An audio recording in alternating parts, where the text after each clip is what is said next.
right, good evening. The time is 7:03 p.m. We have returned from executive session. This time we'll have the Pledge of Allegiance.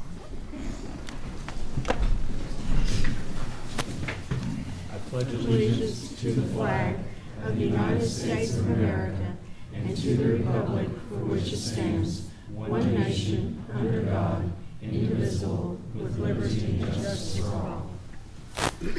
Honor the Texas flag. I pledge allegiance to thee, Texas, one state, under God, one and indivisible. All right, this time we'll have a moment of silence.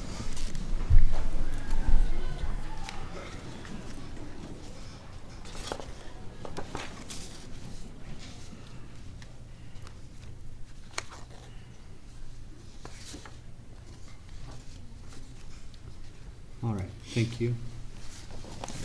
I will entertain a motion to approve action items as discussed in closed session. So moved. Mr. Hawksworth, motion to approve. Do I have a second? Second. Dr. McDade, second. Any further discussion? All in favor say aye. Aye. Any opposed? All right, thank you. Okay, our first special recognition, if we could get Mrs. Reynolds and the 2023 Congressional debate team to come up. She's going to talk about the accomplishments of this team, and if you'll come over here, we're live streaming, so if you stand over here, people can see you. And then after Mrs. Reynolds gets through talking about you, I do have some certificates for you. And we're going to bring the board out to the front of the dais then and have a picture made of you with the board. Hi, we started the year in 2023 with competing at Congressional Debate State. So all three of these competitors, Jennifer Ochoa, Caleb Leonard, and Tremon Kalanika-Duru, all competed in prelims. You have 2 rounds of prelims, and then top 6 from those rooms go on to the final round. If you're a finalist at Congressional Debate State, you get the privilege of debating in our Texas Capitol building. And all 3 of these students were top 18 and all got to compete in the Capitol building 2 weeks ago. So we were very proud.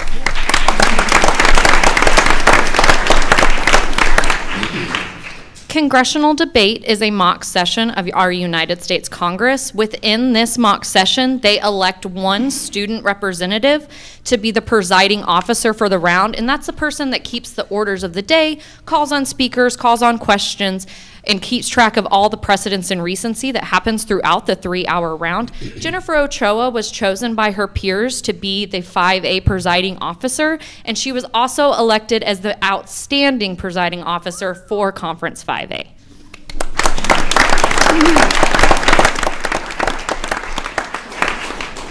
Jenny also placed 3rd overall, and the boys, they don't rank past the top 6, but they did make it to the final round, and we're proud of all 3 of them.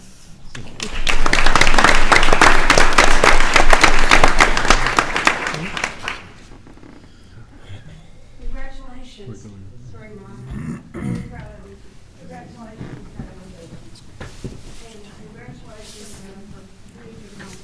And the board's going to come out and have a picture of you.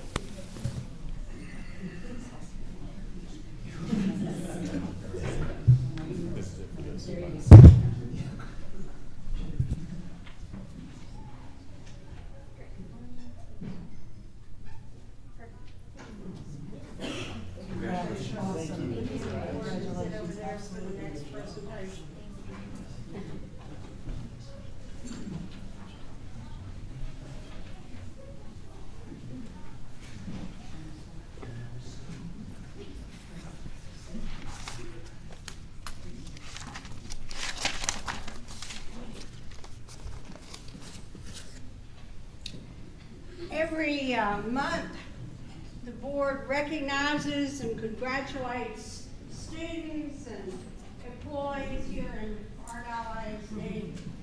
And this is Board Appreciation Month, and we are talking about going forward together. That's our theme. You'll hear it, you'll see it up here forward together. And we have a very special treat for our 7 board members this evening. We're going to have the Hilltop Choir sing for you and honor you as we celebrate for Appreciation Night. We're changing this around in case somebody's wondering what we're doing, so that this is all being live streamed and so they can all see you on their computers at home. Okay, get in a window where they can see your faces. Hi, I'm Bonnie Barkley. I'm the music teacher at Hilltop, and this is my 4th and 5th grade choir. Well, it's some of us. Some of us couldn't be here tonight. And the first song we're going to sing has nothing to do with anything. It's a song about a little chicken, and it's in Spanish, and it's called Pollerita. And we learned it at the beginning of the year and never had the opportunity to perform it, so we thought, what better opportunity than tonight? Okay, are y'all ready? Now y'all just sing out nice and loud for me, okay?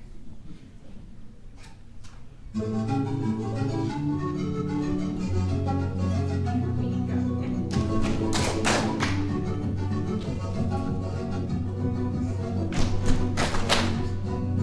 Pollerita, pollerita, mi cholita, pollerita, pollerita, colorosita, que bien se baila, que bien se canta, con mi charanguito.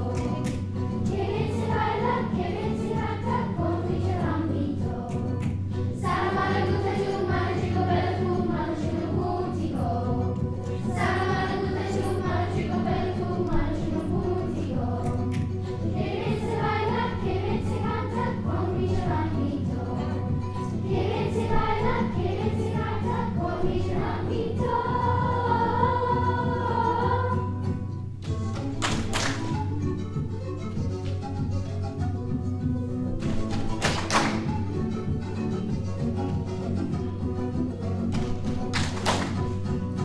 Pollerita, pollerita, mi cholita, pollerita, pollerita, colorosita, que bien se baila, que bien se canta, con mi charanguito. Que bien se baila, que bien se canta, con mi charanguito. Sara malaguta, chuma, chico, bella, chuma, chico, puntico. Sara malaguta, chuma, chico, bella, chuma, chico, puntico.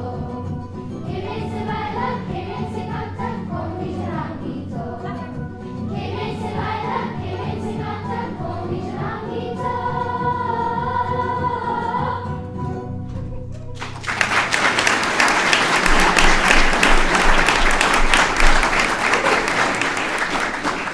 That's a bit of a tongue twister, and they always love it once they get it. It's their favorite song. So this next song is actually for the school board. I let the students pick some of our music, and this is a song we actually sang to you last year, and they loved it so much they wanted to sing it to you again. Okay, so here it is again. Are you ready? Okay, it's called Who Do We Appreciate? That's what it's called. Okay.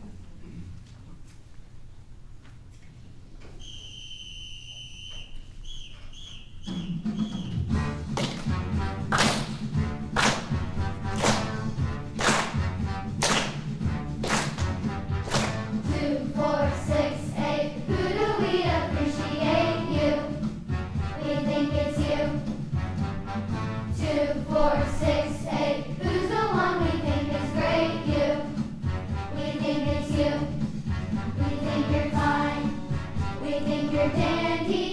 We think you're better than sugar candy. We think you're top notch, A-OK. Sunshine on a summer day. All right, out of sight. Super duper dynamite. You. Hey! Hey! Hey! Hey!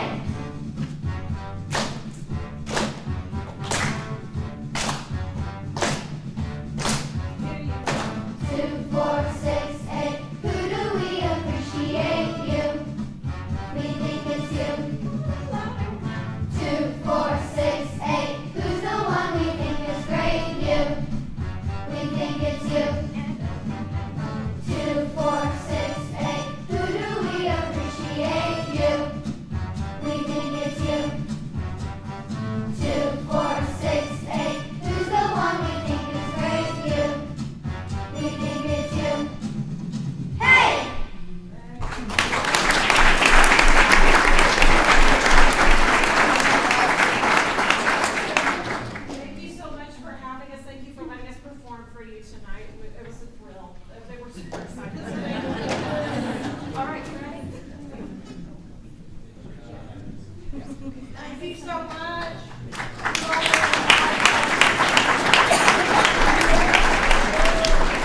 here. This is Remedy again, our club group. We are getting ready for the ICHSA competition, the International Competition High School Acapella in February. And so we got some music. We want to perform for you. We wanted to say thank you for all that you guys do for us. This will be Head on Fire, originally performed by Griffin Singers. And the soloist is going to be Gabby Quimby.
p.m.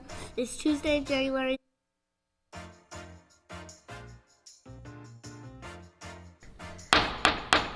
Alright, good evening. The time is 6:04 p.m.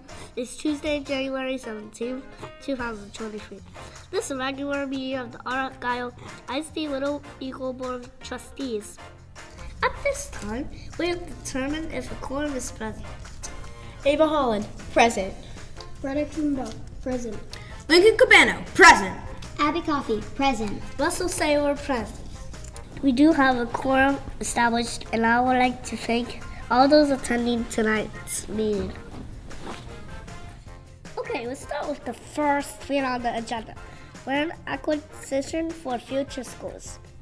First of all, does anyone know what a land acquisition is? A land acquisition refers to the purchase of new additional property for new schools, construction to accommodate the student population growth. What? I think it means buying land for new schools. We should do it. I think this means new playgrounds. More playgrounds seem great, but I think we need more information before we proceed. You know what? I think I know a guy who can tell us a bit more about building a new playground. Mr. Jeff. You know, the playground builder guy. Thank you, Board President Rusty and junior trustees. Now, please remember that this discussion is about land acquisition for a new school. Mr. Jeff, I'd like to hear more about the playground. Well, as I mentioned, this presentation isn't about playgrounds specifically, but I'd be happy to discuss that at a later date. Hey, we're getting a new playground at Hilltop thanks to the 22 bond election. Thanks, voters. Yay! Woo! All in favor of this new playground proposal that's only about playgrounds and nothing else? Wait. This is not about playgrounds. More playgrounds! A good place to stop. It's 6:05 p.m. and tonight's meeting is adjourned. Man, being on the school board is tough work. We're so grateful for the grown-up trustees that lead our district. Thank you, school board! Thank you so much for volunteering your time to help support us in the district. Thank you for all of your decision making. Thank you, school board, for your support. Thank you for giving us so many new opportunities. Thank you very much to the school board for all your hard work, your support, your dedication to not only keeping teachers' best interests in mind, but also our students. We greatly appreciate it and everything that you do. Thank you for everything that you do. Thank you for supporting Hilltop Elementary. Thanks, Dad. We appreciate you. Thank you, Argyle trustees, for supporting your educators and staff, as well as keeping our campuses and our students safe. Thank you, school board, for this amazing library and the amazing books. Thank you so much for continuing to support Argyle High School as our school and our community continues to grow. Thanks, Dad. We appreciate you. Thank you, school board, for your dedication to Argyle ISD. Thank you for making the best decisions for our teachers and students. Thank you for giving us great opportunities at Argyle ISD. Thank you so much, school board, for all of the time that you selflessly commit to not just us as staff members, but also our students here in Argyle ISD. We appreciate you so much. Thank you for supporting us. Argyle ISD is a special place because of you. Thanks, Dad. We're proud of you. Hey guys, I just wanted to tell you, especially to the school board, thank you so much for all that you do for us. It is because of you and your support to all of our teachers here that I love coming to work, and I have so much fun, and just wanted to say thank you. Thank you, school board! I just wanted to say thank you so much to all of the school board trustees for all the time that you give to your service and your commitment to our students and staff in Argyle. We appreciate so much what you do. Sam, specifically, thank you so much for what you do for everyone in this district. We know how much time and volunteering it takes to do this job, and we just really appreciate what you do for us all. Thank you for your commitment to our students. Thank you so much, school board. We appreciate you. You are valued. We are so thankful for your time and energy that you put in, and thank you for being the charming gardeners that make our souls blossom. Thank you, Dad, for all the time that you put in to bettering our school district and all the kids who are a part of it. To our school board, thank you for your extraordinary service. Thank you for being such good caretakers of our school and community as a whole, but especially good caretakers of our people. And thank you for your thoughtfulness and decision making as you lead us through this growth and change. Thank you for going the extra mile for Argyle ISD.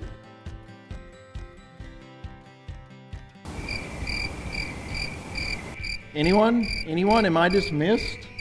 Board President Rusty? Anyone?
Thank you very much. Okay, if you can keep standing up here, please. Forward. Yeah. Send it back. Okay, we have two more things for you.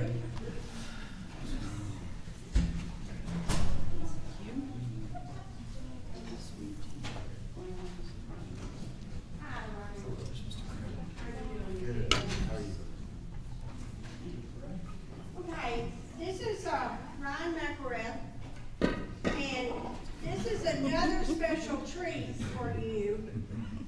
I'm going to tell you a little bit about Ryan and what an outstanding student he is and what he's done for you. He's a senior at Argyle High School, a National Merit semifinalist at Argyle High School. You may have seen him earlier in the year. He came, didn't he, that night? Next year, listen to this, Ryan would like to pursue his dream of attending MIT to double major in mechanical and electrical engineering. He opened his woodworking business, which is called Texas Carving, a few years ago, and he's partnered with the district to create these beautiful plaques for our Board of Trustees. So Ryan presents these plaques to you as a token of appreciation for your unending leadership and your complete and total dedication to the district. So, you want to tell them a little bit about your business, a little bit about their flags? Sure. I founded my business 5 years ago now, and I produce signs like these along with other flags in different dimensions and furniture, 3D design sculptures and other artwork. And Yes, and we actually also founded the Woodworking and Advanced Manufacturing Club at Argyle High School to allow other people to also pursue similar passions, and something that I've found to be an incredible complement to my schoolwork and something that can help me really focus and dedicate myself to something. So. Thank you.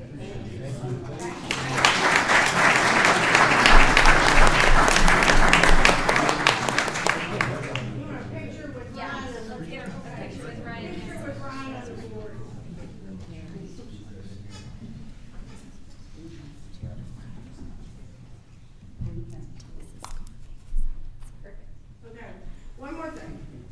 Thank you, Ryan. We appreciate your coming. And we appreciate your work.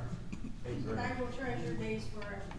Okay, first up, the president of the Argyle AISD Board of Education, Mr. Slayton. Most of you have no idea how many hours that Mr. Sam Slayton has put into this board and this school district. But on behalf of the entire district, I want to say thank you, Mr. Slayton, for everything you've done as the president of the board. Thank you so much. Dr. John Bitter is the vice president of the board. He has been on the board almost 9 years.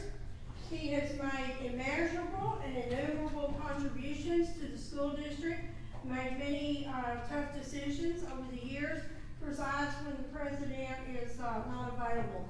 So we thank you, Dr. Bitter, for your contributions. And Mr. Hawksworth, also almost 9 years on the board.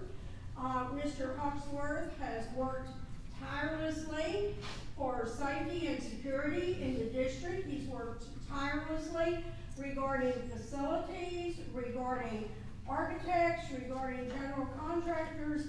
And I want to thank Mr. Hawksworth for being the secretary of the board. He performs various duties, such as timing speakers with that. And I want to thank you for all you've done for us. Thank you.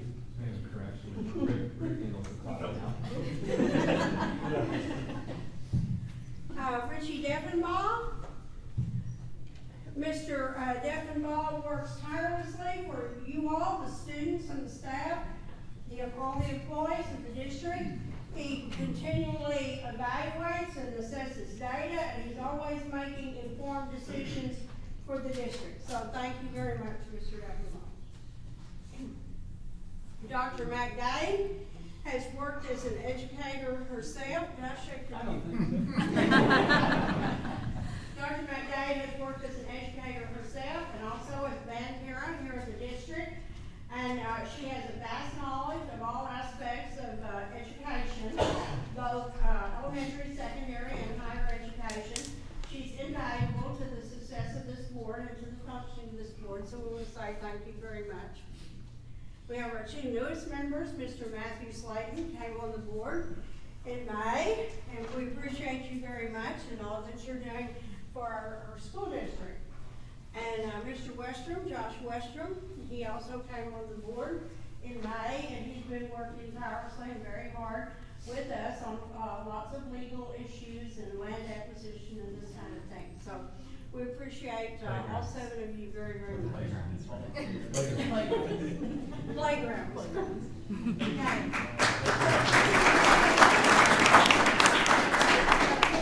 With their certificates. I'll get over there.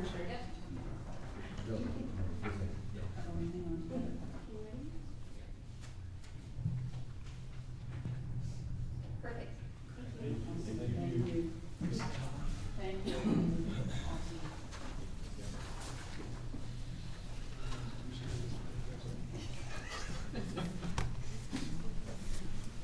We hope that you, the board, have enjoyed a little bit of role reversal this evening.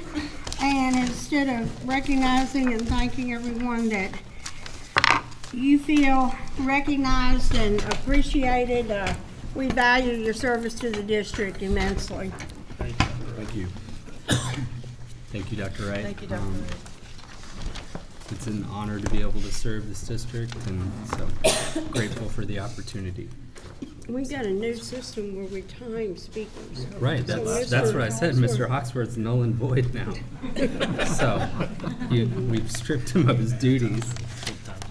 So, in case of a power failure, though, he's gonna keep a backup timer That's going. good. So, That's really good. I like hearing my alarm go off. the alarm was bad. Yeah. Okay. Make sure we have the electronics backed up. That's right. That's right. Okay. I need to do donations first.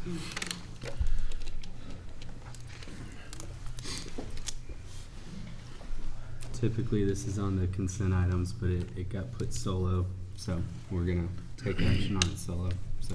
Okay. All right. We have the January 2023 donations. Sports in Action, $1,000 to Argyle High School for winning the UIL Lone Star Cup 2021-2022. That's awesome. TIAA, the Blackbaud Giving Fund, $50 to Argyle High School to be used as needed. Anonymous, $3,500 to the Student Nutrition Department for unpaid balances on student lunch accounts.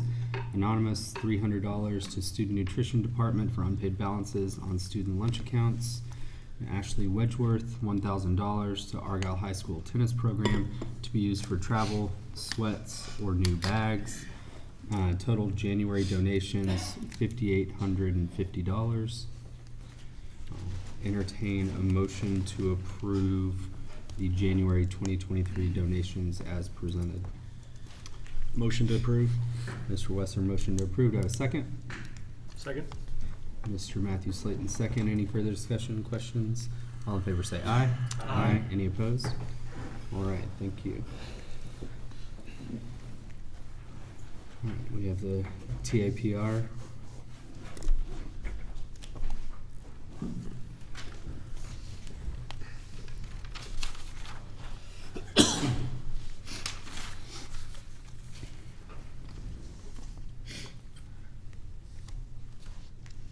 Good evening. So this is our annual TAPR public hearing that we are required to have. Most of this information you've seen before in presentations as far as our scores and things like that, but we're required to review some of this in a public hearing. So these are the 8 sections to the annual report. The TAPR is also linked in your board book also, and it's posted on our website. But there's the TAPR with all of the scores and things like that in it. There is a PEIMS financial standard report piece of it, district accreditation status, campus performance objectives, report on violent or criminal incidents, student performance in post-secondary institutions, progress report, progress toward board-adopted House Bill 3 goals, and then a glossary. So Section 1, the TAPR is, of course, compiled by TEA. They take all of the tests, every test that's given in the district as far as state assessments, and break it down by sub-pops, so different demographic groups, and report those scores. So the, let's see, I told you it's disaggregated by student groups, and it's I think 34 pages, 35 pages, so there's quite a bit of information in the report as far as scores, things about the schools, district personnel, programs, things like that. So the cover page gives kind of a little overview, but it tells you what our accountability rating is. It tells you if we received accreditation status, which of course we did, and it also lists any distinction designations that were provided. So I should also mention this report, this that I have in front of you is the district report, but there's also a TAPR for every campus. So we actually have 6 reports total. So like I said, there's information on STAR performance. There's information on academic growth. So when you look in the report, it normally gives you the last 2 years. So this report is for 2022, so it'll give you scores for 2022 and 2021, so you can see a comparison.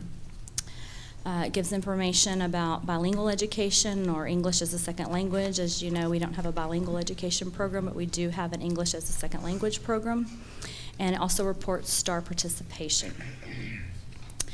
It gives attendance, graduation, dropout rates. If you remember, this is lagging data. So where the scores that we see in here are from 21-22 school year. The attendance, graduation, dropout, that's all lagging, so that's actually from the 19-20 school year. It gives information on college, career, military readiness. So basically for CCMR, for our graduating class each year, it's basically a yes or a no. Did you achieve CCMR or not? Talks about the indicators that are related to CCMR in the TAPR report. It also gives other post-secondary indicators like dual credit course completion, graduates that enrolled in Texas Institution of Higher Education, and then graduates of that completing 1 year without enrollment in a developmental education course. Provides student information. It gives the number of students enrolled in each grade, and it gives a demographic breakdown of that. It provides staff information, so it tells you like average salaries for staff members. It will tell you average years of experience for staff members, and it breaks that down by teachers and administration also. Students enrolled by program, and then the number of teachers that serve those programs. So section 2 is the financial data that Liz gave you all of that information. I believe it was last month, presented that, but there's information related to that in the report. Section 3 is our accreditation status. So there's 4 options: accredited, accredit warned, accredited probation, or not accredited, revoked, and of course we are accredited. In assigning accreditation status, TA considers accountability ratings, financial accountability ratings, the integrity of the data, and then any deficiencies identified through RDA, which is results-driven accountability. And I'm sure you remember this, COVID, there were 2 years in there where TEA did not assign accountability as far as the letter grades. And campus improvement plans, and that is another part of this. So earlier in the fall semester, the district presented and you approved a district improvement plan, and the campuses each presented a campus improvement plan. So having those as part of this report. Report on violent or criminal incidents. We haven't had any of those to report for the 21-22 school year. If we had of, it's required by TEA that certain violent offenses are reported to TEA through PEAMS. Student performance in post-secondary institutions. This information is provided, it's related to the first year that they're enrolled after they leave high school. And so again, this is more lagging information, so this is for the class of 18-19. That's actually in this report. Progress of the district and each campus towards meeting the board-adopted House Bill 3 goals. So you were provided House Bill 3 board outcome goal update, I believe, on the consent agenda. And then finally, there is a glossary. I know the glossary says 2021, so I'm not sure why it's not, why TA didn't update the year on that, but the what's included in the TPR hasn't changed.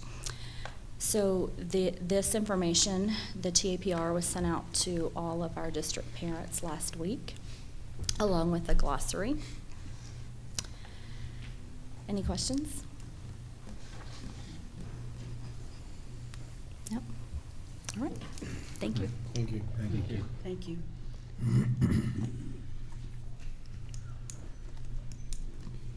Okay, now we're going to move to public forum. to go over the rules of the road. We have 10 speakers tonight. We're given a time of 3 minutes to speak. Mr. Hawksworth does have a duty. And he's going to at least acknowledge that there's 1 minute left. Okay. I'm giving you a duty. Thank you. Thank you. Left out. So just for those who are speaking, know that the board, in following accordance with TASB policy recommendations and board policy, will not be making comments or have any questions, but will listen and take notes on your feedback. So I will go ahead and get started first with, although he didn't put this, Dr. Matthew Artho. You earned it. You can ask him to speak up because I can't hear it. Yeah. And Dr. Artho, before we start your time, can you give us a mic check? Mic check? Can you hear? Lift it. If you're going to bend over and talk. Cool. Hello? Is that good? We're just having some How's people this? there's trouble hearing, so we just want to make sure our volumes are Feels good. like it's falling Our towards levels me. are good. Oh, the mouse? Greg, you good? Is that good? Okay. Can everyone hear Dr. Artho in the back? All right. Good deal. I got a thumbs up from Ms. Reed back there. All right. Dr. Artho, the floor is yours. All right, thank you. Public speaking is not my forte, so I'm going to read. Hello, my name is Dr. Matthew Artho. I'm a local dentist and business owner. My wife and I have been longtime residents and community supporters of Argyle. We currently have 7 children attending Argyle schools, 1 graduate and 1 up and coming. We obviously have a lot of skin in the game, to say the least. And I feel it's important as a constituent to give my feedback as a participant in the high school planning committee. First of all, I do appreciate the work provided by the administration. My hope was that as a committee member, I would be heavily involved with research, data gathering, and of course planning. Instead, the committee was an administrative chosen, administrative mediated, and administrative presented committee. And I know many administrative staff have publicly stated their viewpoint with regards to the high school planning. So in my opinion, that already sort of presented bias and a conflict of interest. In my experience, in many ways, it felt like forced information with very little time to analyze and regurgitate prior to the voting, and it took no time for me to recognize that basically it was redundant to the board's function. To say one thing from the beginning, it was almost unanimous that every committee member desired small class sizes and more participation. The presentations themselves showed that with growth, there's an obvious decrease or lack of participation. However, we were made to believe that somehow a mega school option would give our students small class sizes with more options and more participation. In addition, the presentation lacked demographics that would stretch out over a long time period, which would include the development of First Ranch or other agricultural areas that weren't included. It really lacked a lot of time for comparative analysis. It felt very rushed. There was little room to speak on actual education. There was nothing said of safety or mental health. And the bottom line is my fear that with the differing of opinions, the board will be held accountable to fully accept the results of the committee as the sole data point, regardless of the lack of reasonable information. With a few seconds left, I just want to say that the bottom line is, Argyle continues to grow, and we have a lot of kids that participate in school. And I've kind of watched our kids and other kids, bounce around from campus to campus. And I see the things that they're exposed to and the experiences that they have. And I just think that as we consider to stop considering playing catch up with our children and stop considering, kind of think about what their experience is. And I don't think that the amount of information provided by the committee is enough to make it the only deciding factor when it comes to high school planning. Appreciate all the work you guys do, and I know you guys are going to look out for all of our kids. I appreciate it. Thank you. Thank you. All right. Aaron Reed.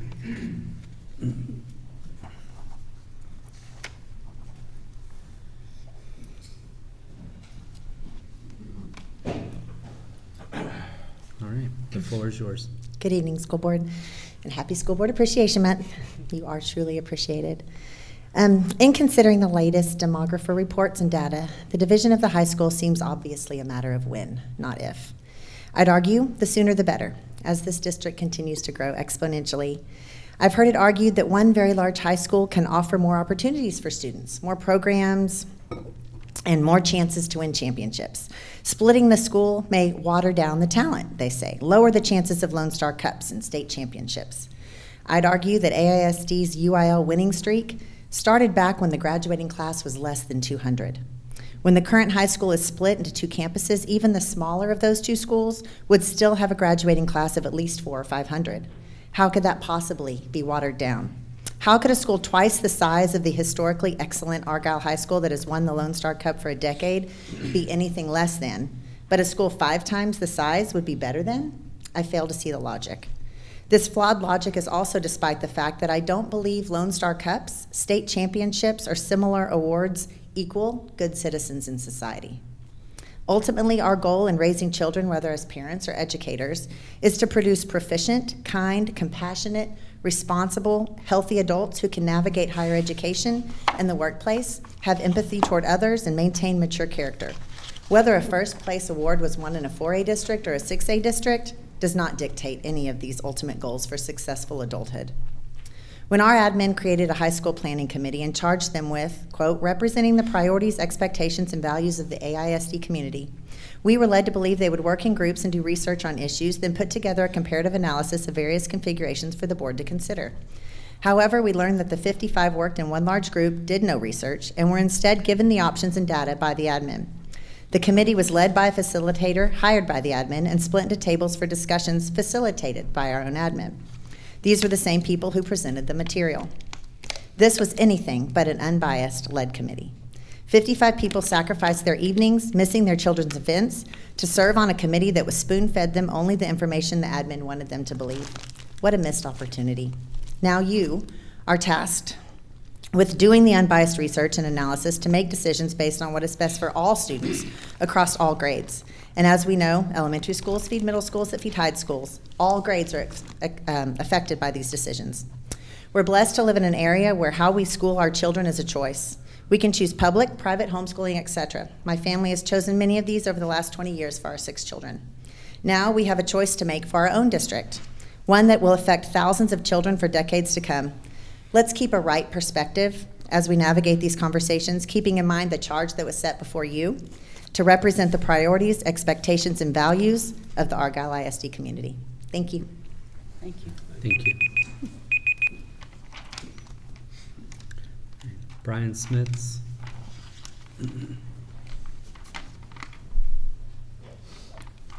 Hi, good evening. Hi, I'm Brian Smits, and I want to speak as one of the 60 members of the High School Planning Committee to share my experience and perspective. My first meeting of the committee, I sat down to see the non-biased moderator was an individual that had publicly supported one high school. I quickly saw he wasn't the only moderator to do so. Then the presentation started rolling.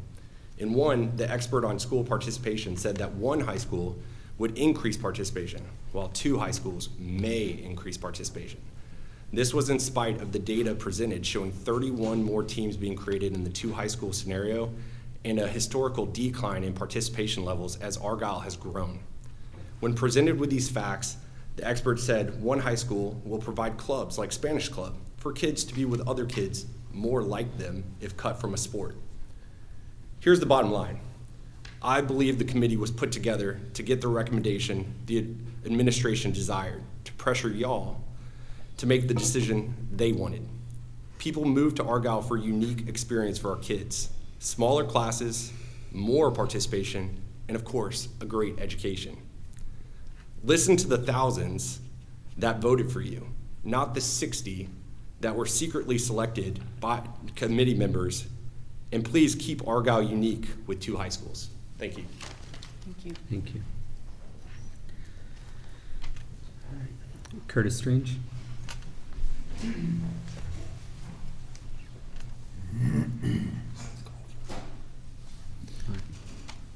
First off, y'all have a hard job, and I think I've heard before, this is a thankless job.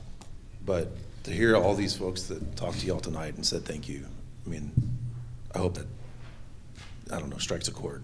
You really do have some hard decisions to make, but these previous 3 speakers, I mean, I don't know how you can say it better than some of those folks do. We were presented with data that was not complete. It was not very well thought out or researched in the high school committee. It really, I would go home and study the numbers and try and put something together that made sense, and it still didn't make sense. If I was to present that to one of my bosses, they'd be like, no, go back and do it again.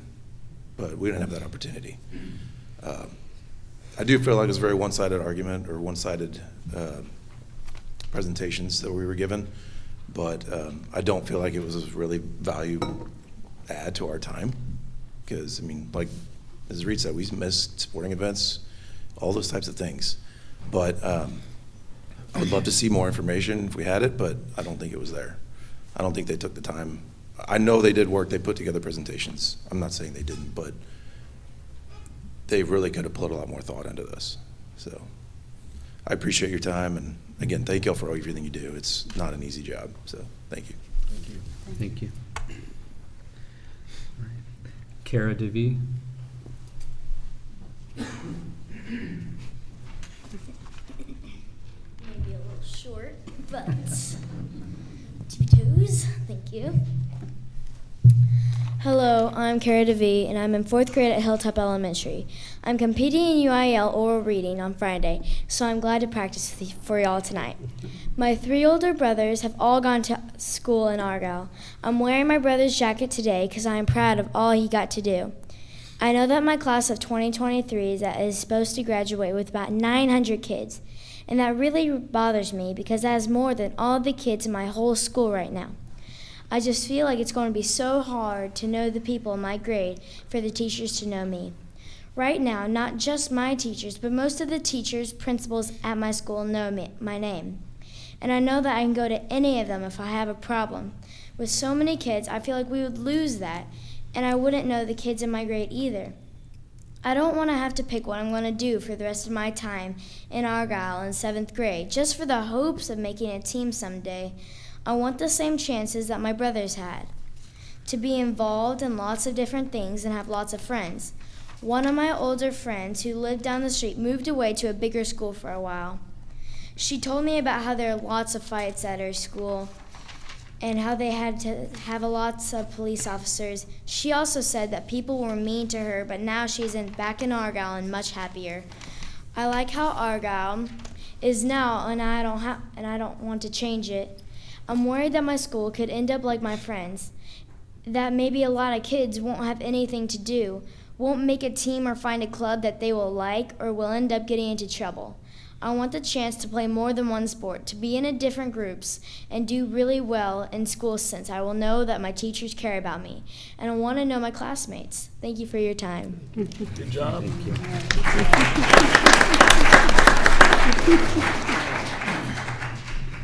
All right, follow that, Sarah DeVee.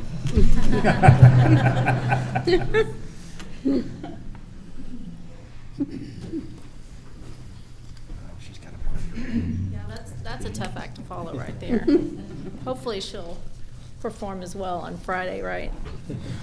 Okay, I'm Sarah DeVee, and first of all, I wanted to thank all of you for your service and your commitment to the students. I have 4 kids and that have all gone through Argyle schools, 2 that have graduated, and one's a senior, and obviously Kara, and who asked me repeatedly if she could speak tonight. So I'm really glad she did. I've served on every committee under the sun in the 17 years that we've been here, and more recently on the Bond Planning Growth Committee, and currently on the district leadership team. I've been happy to do so, to continue to grow our village and support teachers and students and parent involvement in education, state championships, and all the things. It's awesome, and we love it, and that's why I'm here. I wanted to remind you how things played out with our bond committee and the process we went through. We were nominated by trustees, administrators, and community members and represented all geographic areas of Argyle with diverse backgrounds, and we were charged to represent the priorities, expectations, and values of the Argyle ISD community, as well as consider the needs of all the district students. Our meetings were open to the public. There was seating set aside for people to come. We had a whole slide here in my packet about transparency and on how our materials, agendas, presentations, meeting notes were posted to the website. We did the work related to enrollment projections, demographics, financials, and high school configurations. We had open discussions, and we were frequently reminded about the transparent process, and we talked about all the things that we love about Argyle. And looking at enrollment in particular, we just celebrated reaching 5,000 students, as you know, but in the projections that we were provided, it forecasted us to reach 4,789 for 22-23 and 5,361 for 23-24. But we are already at 5,000 and it is only January.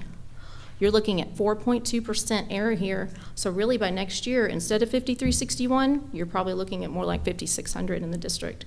And so maybe those projections have changed, but that's what we were provided at that time. That's a pretty big difference and needs to be considered.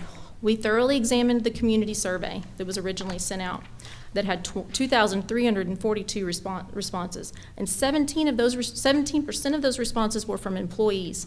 That's interesting to me because at the time, we only had about 600 employees, so that means 66% of the staff completed the survey. That's amazing participation. And then if you look at the graduation class size question, and when people are asked if they want 800 students or less, 600 students or less, 400 students or less, and if you add those three categories together, 84.5% of respondents wanted 800 students or less. So extrapolate that data to your staff members, that's approximately 336 out of your 398 would approximately want less than 800 kids in the graduating class.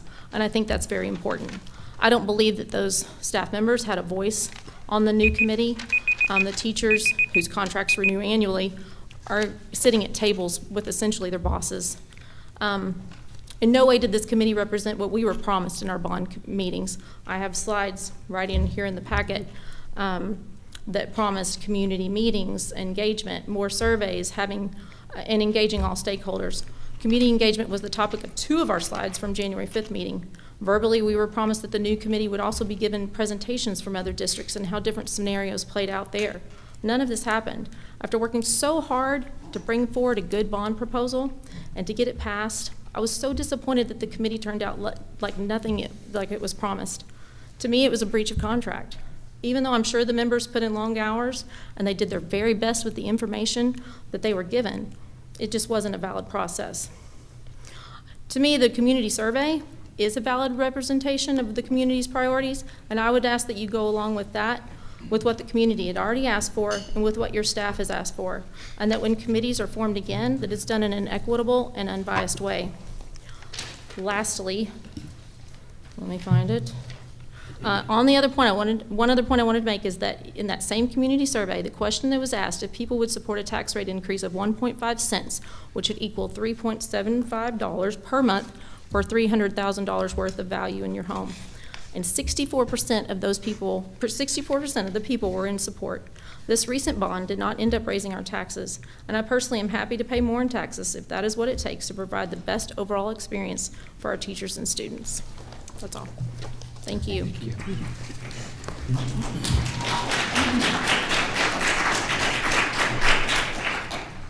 Right. Acela Spiegelberg.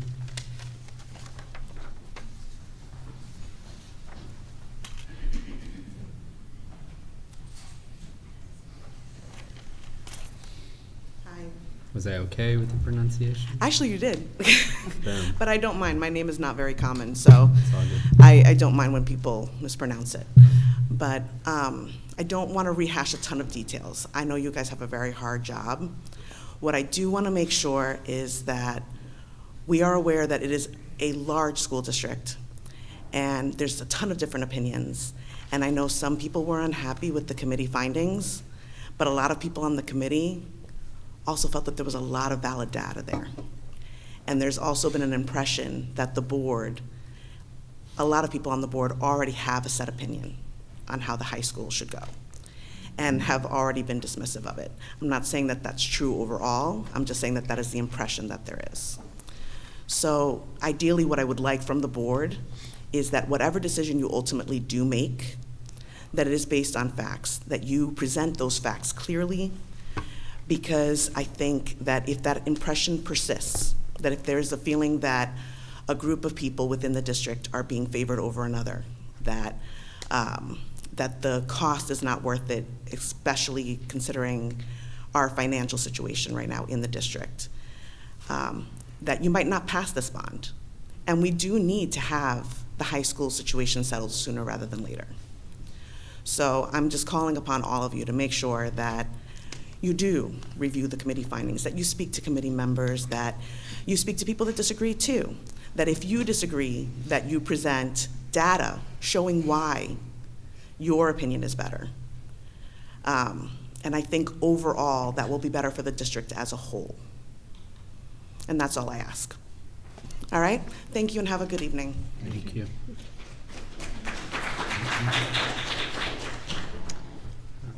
Heather Snow.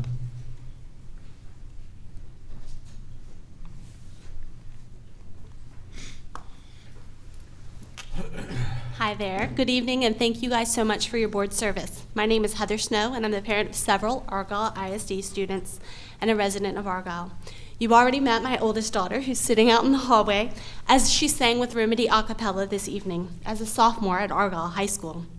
Having an a cappella choir the caliber of Remedy and that Argyle High School has is a tremendous accomplishment, not just for a 5A school, but for any school. Last year, they were selected as one of 10 high school ensembles from the entire nation to perform at NAC in Orlando, Florida. They represented our state and our district in amazing fashion. And I did have, standing here beside me, is my youngest daughter. I've taken her outside with her sister as she was getting disruptive, who is just turned 4. Not yet a member of the district students, but very excited every evening when we walk past Argyle West Elementary to join her sisters in becoming a new Eagle. My husband and middle daughter were next door at the women's basketball game, as we are season ticket holders for men's and women's basketball and football. All that to say, we are huge Argyle Eagle supporters and a family of Eagles. And my 4-year-old dreams of joining her sisters as an Eagle. I carry 3 degrees in school leadership and policy studies. I've done a lot of research into the future of our district and what things look like. And I'm standing before you to ask the board to consider strongly to move forward together as one Argyle and to follow the recommendation of the High School Planning Committee as one high school with a 9th grade campus. It's not only been presented to you by the committee as the most fiscally responsible decision, but ensures we remain one district without a have and a have-not, without access to opportunities for some students and not others. We moved here from a district with 2 5A schools. We came from Grapevine, Colleyville School District. We very much felt that one school had opportunities that the other didn't. There was a very clear delineating factor in that district that caused us to move to Argyle. We want to remain one district, one Eagle family, and continue to provide amazing opportunities for all students, like what my oldest has had as a member of Remedy a cappella. And so I implore you to make sure you follow the recommendation of the committee, to look at the data that's clearly there for you to see, and to stick as Eagles together and move forward. Thank you. Thank you. Thanks.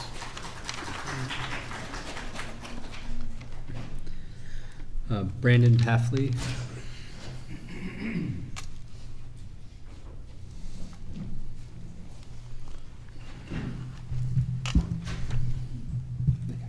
Thank you, Board. First of all, the choir is outstanding. I appreciate the time and, most importantly, your commitment to serve our children. One thing we do all have in common here is our appreciation for what you guys are giving up in your life to take care of our children. But the fact remains, the board was elected by this district to make decisions based on what is best for the most possible students. You've sent out surveys, you've met with demographers, and poured over district analysis, and you're tasked with considering all the data and options and opinions to make decisions not only for the high school configuration, but for what is best for, again, the most possible students. No small task indeed.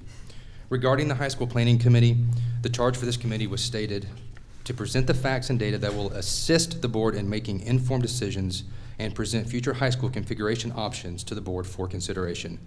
Many of my fellow community members lack confidence in this data and the options that were presented to this committee, by this committee, thinking it was possibly biased, one-sided, and used to create a consensus.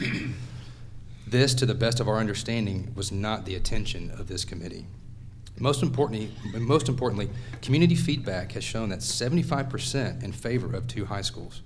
The committee themselves were surveyed, and over 80% of them stated they preferred class sizes of 600 or less. On the December 2021 Bond Committee survey, which included 2,200 responses, 81% said they preferred 800 students or less, 65 said 600 or less. And as we know, Argyle ISD is projected to soon have a class size of over 950 per grade. Our town has made it overwhelmingly clear that we do not want our children graduating with nearly 1,000 other students in their grade.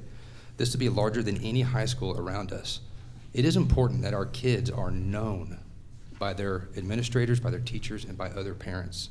So tonight, after hours of collaboration between you and admin, they will present a 10-year strategic plan for our fast-growing district. I understand that we're likely unable to bond for additional educational buildings in the near future, meaning that our high school will likely reach at least 2,500 before it's fiscally possible to split into 2 high schools. This may result in class sizes similar to or even larger than our current class size. At any rate, my family supports you, the elected board of the people, and we support a district with leadership that seeks to benefit the most possible students, which we believe includes keeping our class sizes small and intimate in 2 high schools. Thank you. Thank you.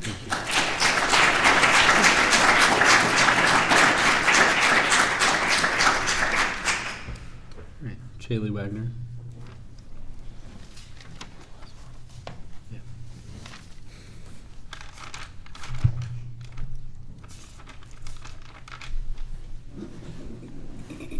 Thank you so much. I'm happy to be here again next month. My first thing is I just want to say thank you so much to the school board. You have no idea how much I personally appreciate you, and I hear from other people as well. The time and the commitment that it takes to be a school board member it's astounding. So I just want y'all to know that I appreciate you so much. So just for the record, I was on the high school planning committee, and a couple of things that I wasn't able to speak about last time. I'm a little all over the place tonight, so I apologize about that. But my first thing is that, you know, we were given a lot of statistics. We were given a lot of numbers. There was a lot of data that was missing, in my own personal opinion. But what was missing is there were 0 measures regarding education, the actual education of our students, which just I'm a little astounded by. There was 0 information about studies that relate to mental health, physical health, the actual experience of our students, the actual experience of our families. Where was that? So I just wish that instead of just having everything geared a lot more financially, because quite frankly, that's what it was, I wish that there was a lot more. Why didn't we have psychologists in talking to us about what our students' experience could be? And I just want to be very, very clear. I don't have stakes in this game, quite frankly. My youngest graduates in 2025. We're going to be done, you know, by the time a lot of these measures are going to be taking place. It is one of the main reasons why I volunteered and I wanted to be on the committee. I did hours of research before that committee even started. So I called other school districts who had experienced some of these things. I got information from some of those people. I personally know people who are on in school administration in other districts. So I spoke to them, and not one bit of that information could have been used. There was no opportunity. We didn't even have a chance to give any kind of input except getting the data that we were fed. So anyway, so like I said, 0 if decisions in Argyle were strictly based on the fiscal responsibility, a lot of us wouldn't even live here. How would you even live in Argyle if everything had to be based off of what was the cheapest? So people wouldn't even be here. So I just imagine that if we were to do a survey among all of the residents in Argyle and we said, hey, just like some of these other folks said, hey, would you be willing to pay a little bit more so that Argyle could be exactly what you wanted it to be when you came here? You knew there would be growth, but you weren't planning on having 1,000 kids in each of the classes. I'm pretty sure most people would be very willing to pay a little bit extra to go toward that. So Most of the residents who moved here to Argyle, they moved here for their family and their children's smaller experience. They moved here for the community. They would be willing to pay that small increase so that they could keep things small. And also, when we talked about class sizes during the committee, we talked about class size. We didn't talk about individual classes. We didn't talk about the actual class size with looking at it as 1,000 people. I want to be very clear that, again, I'm so supportive of the school board, and I don't understand why this isn't being put to a community vote. You've already got all the data. We've already spoken to it. We've given percentages about what people wanted. So if we had the opportunity, I would think it would go to a community vote. So that's something that I would like to see. I don't even know if that's feasible. I just don't understand how a handful of people can be making decisions, even given the data that they've got with all of the community support. And I don't want it to be two different schools and two different mascots either. I don't like that either. I don't like that idea, but I also don't like my kids getting lost in the mix. I'm a substitute teacher. I love all of those kids. They will tell you, I'm invested. I'm a sub, but I'm invested with those kids, and it matters to me. It matters to me that they don't get lost in the cracks. So I would like to see the student experience, their mental health, which we're in a crisis right now. I'd like to see that taken into consideration, and what our families actually want. Our families, that's who makes this up. That's who matters in this. Thank you. Thank you.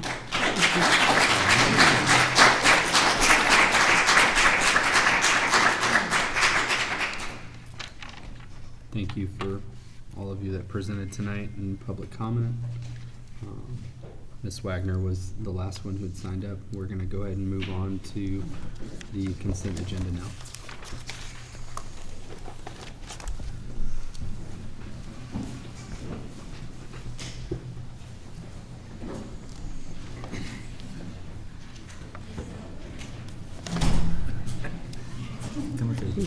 Yeah.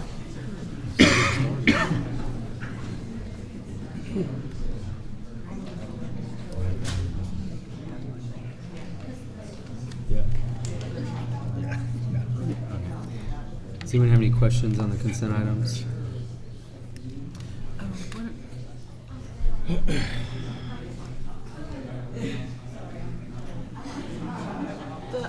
I do, actually. Go right ahead. Liz. Yeah, Liz. Dr. McDade has a question. I think it's under 10C, the capital projects update. 10C. I'm pretty sure. Yeah, the next page, I guess. Yeah, that one. I was just playing with the math. I know you're the math person, so I thought I would ask. The bottom number down there just seems to me it should be a little larger, but maybe I'm not correct. Yes, ma'am. So there is some additional savings that we know are coming that Jeff has penciled in on his end, but I have not put it on projects that are open. We're still budgeted if we have not closed the project. So Elementary 3 is still an open project right now. Okay. For example, that one should come in under budget. The admin building, I believe, will come in just a little bit under. It won't be as significant as Elementary 3. High school parking isn't far enough along yet, and I think technology will be finished up exactly at the $3 million. Transportation and and the intermediate, which is really the 6th grade, those were just approved, so those are just recent. But there will be more savings that we know of in Elementary 3. We just haven't closed it out yet, so I haven't changed the budget on it yet. Is that what you're? I guess. I mean, I strictly actually did the math, the pluses and the minuses. Yeah. Flip the spreadsheet then. Sorry. Sorry, I was going in a different direction than what you're asking. That's okay. It's good information, though. Where are you thinking there's a numerical calculation? I'm just trying to understand where On which column? the 1.6 at the bottom came from. Because when I did all the pluses and minuses up there, I got a different number. Now, I did it twice. I think it should be 1.2. I was trying to see the difference between 167 down.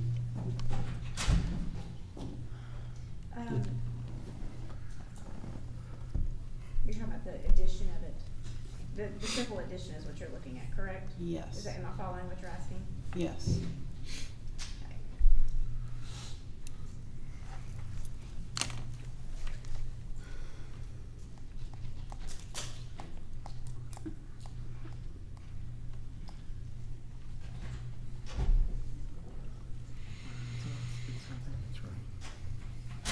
I've got it at the calculator figuring it, but I can do it by hand and verify it. If y'all want to move on and go back to it real quick. Okay. Just a rough, it seems close to me, just a rough math on it. I think if you, I just did it. Sorry, I just want to. But I can run it through the calculator real quick and verify it.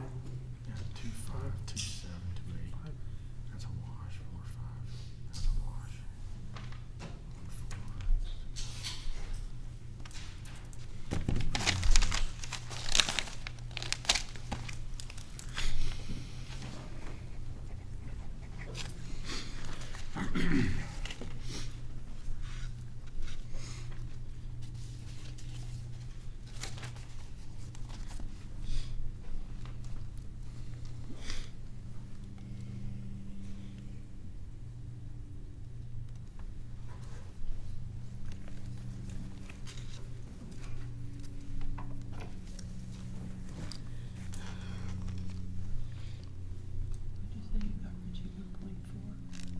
I added up. I'm assuming that was added up 1.27. We're gonna add it up, or we're gonna come back to this? I think Liz is working on it. Yeah, I am too. Okay, just a rough estimate, I can close, but I'll actually, if y'all want to discuss something else for a minute, I'll actually run it through the calculator if you want me to. Good idea. All right, does anyone else have any other items on the consent agenda they have questions about or we need to discuss? Okay, we'll go ahead and come back to the consent agenda and we'll go ahead and let Mr. Bowles do his presentation.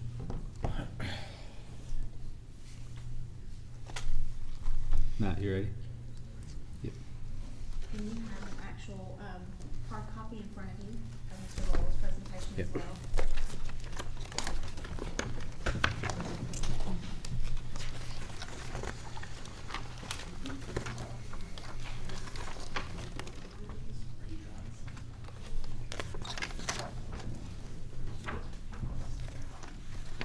Okay, good evening. Good evening. It's good to see you all tonight, and I see some of you have this in front of you. It's a hard copy. I'll have it cast on the screen as well. So I wanted to start off and just talk a little bit about perhaps where we left off in our last discussion, and that is around the marketplace, because that will be one of the determining factors as to what you can do and when you can do it and how much you can do as we go forward.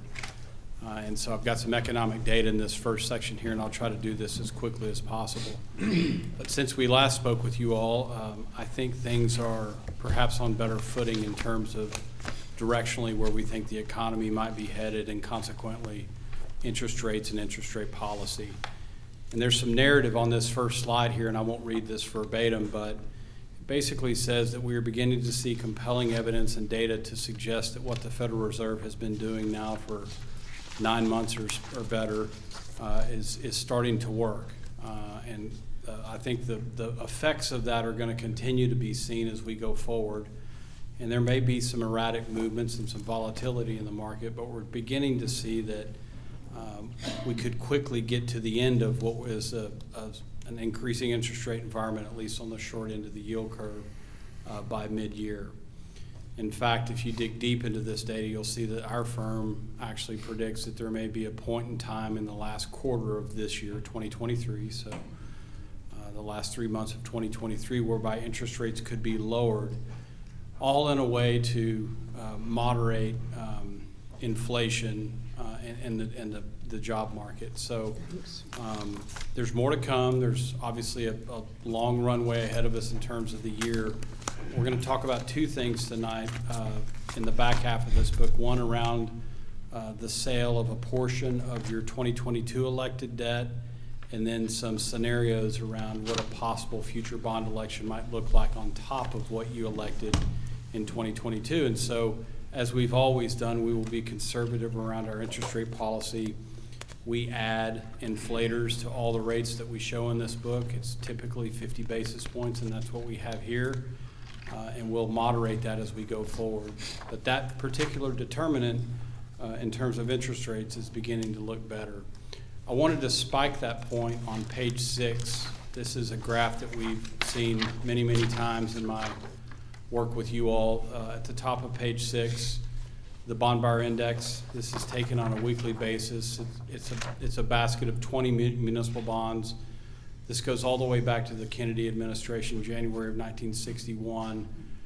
Rates have been higher almost 87% of the time since 1961. So to put things in context, instead of reading today's paper or what you might hear on the radio when you're going home, it's still a very cooperative environment in terms of rate policy and where things stand.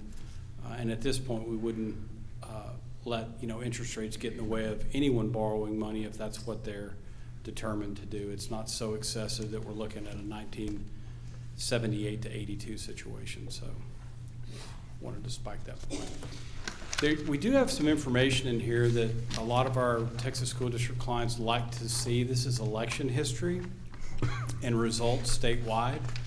I'll flash forward real quick and come back. You can see we got the detail by district in May of 22 and November of 22. So you can go district by district to see what passed in total.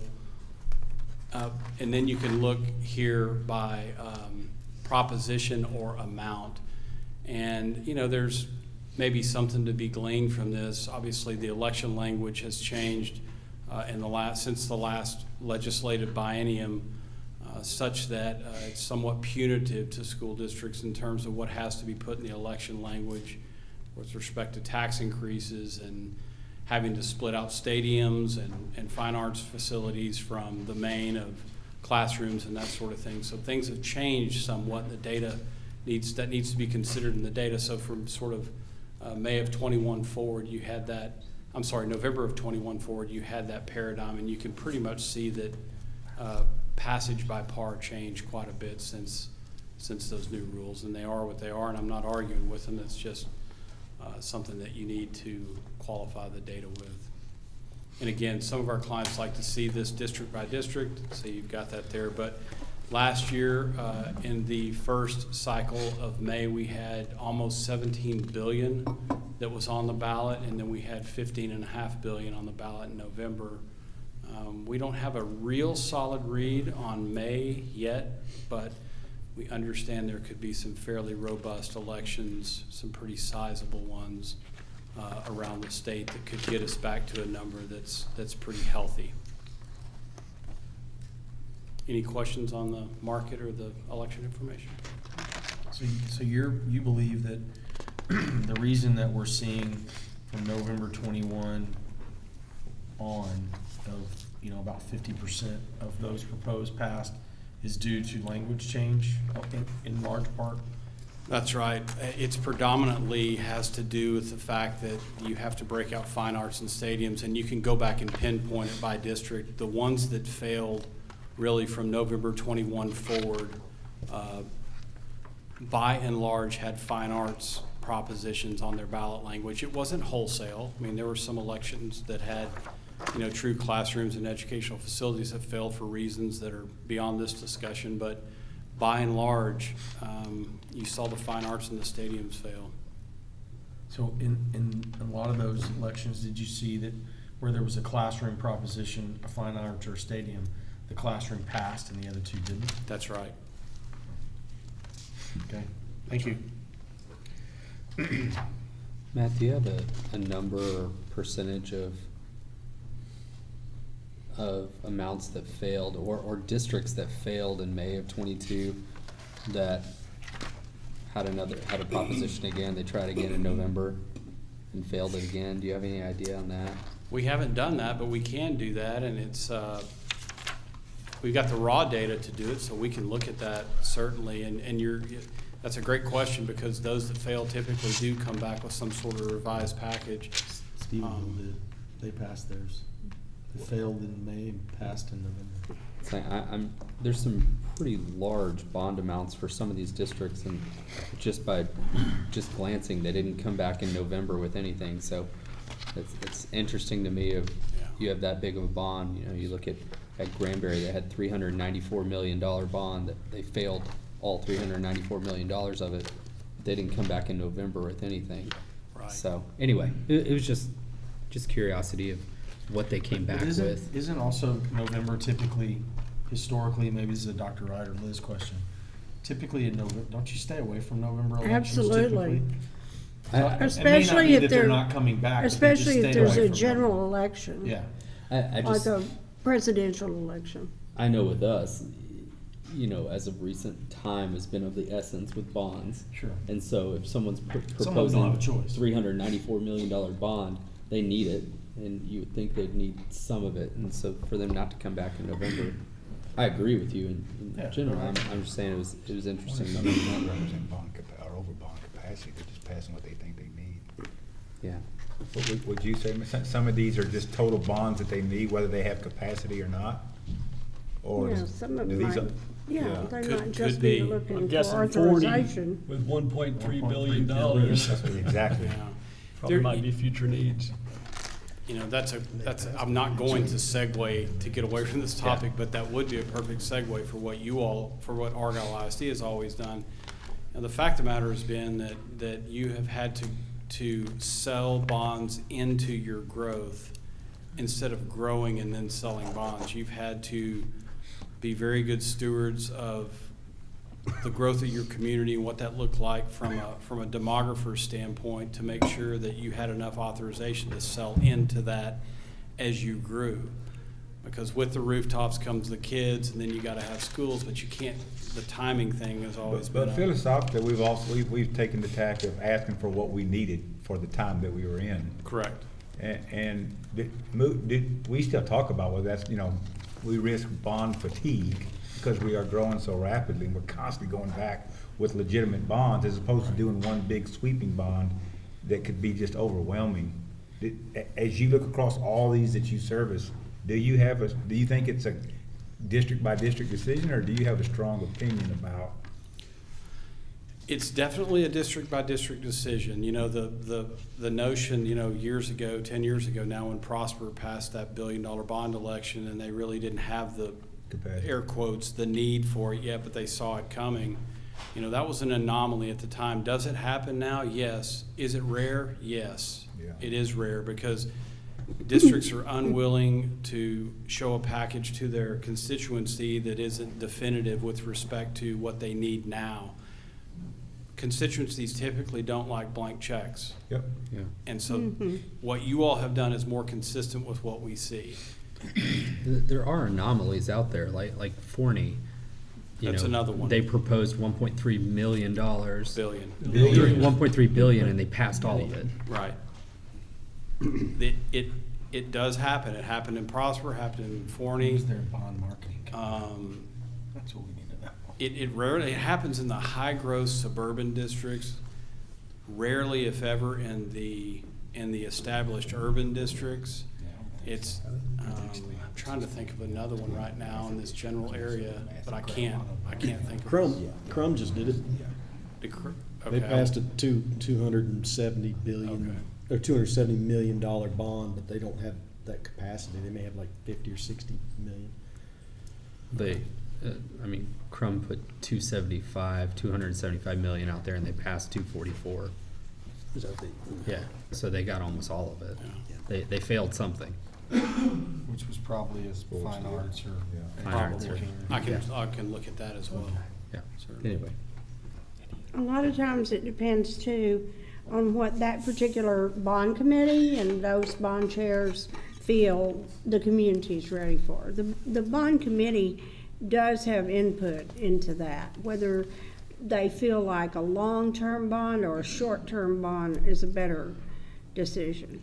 There was a lot of discussion in this last bond committee that we had about whether it should be a long-term bond or a short-term bond. I think that's right, because it's representative of the community in all corners and aspects in theory, and yours is, I think, does a really nice job of that. I've been around them, and you typically will know how they feel about doing that one way or the other. So it is definitely community by community, though. It's an interesting situation. I wanted to put in here just a little information and pat your administrative staff on the back. The Texas Permanent School Fund Guarantee is something that you all have afforded yourselves of in all of your bond sales going way, way back. It's the AAA rated guarantee program that for a very, very nominal fee allows you to sell your obligations AAA. There's an issue with it right now, and it has to do with the tax status on the program as it relates to IRS regulations around tax exempt bonds.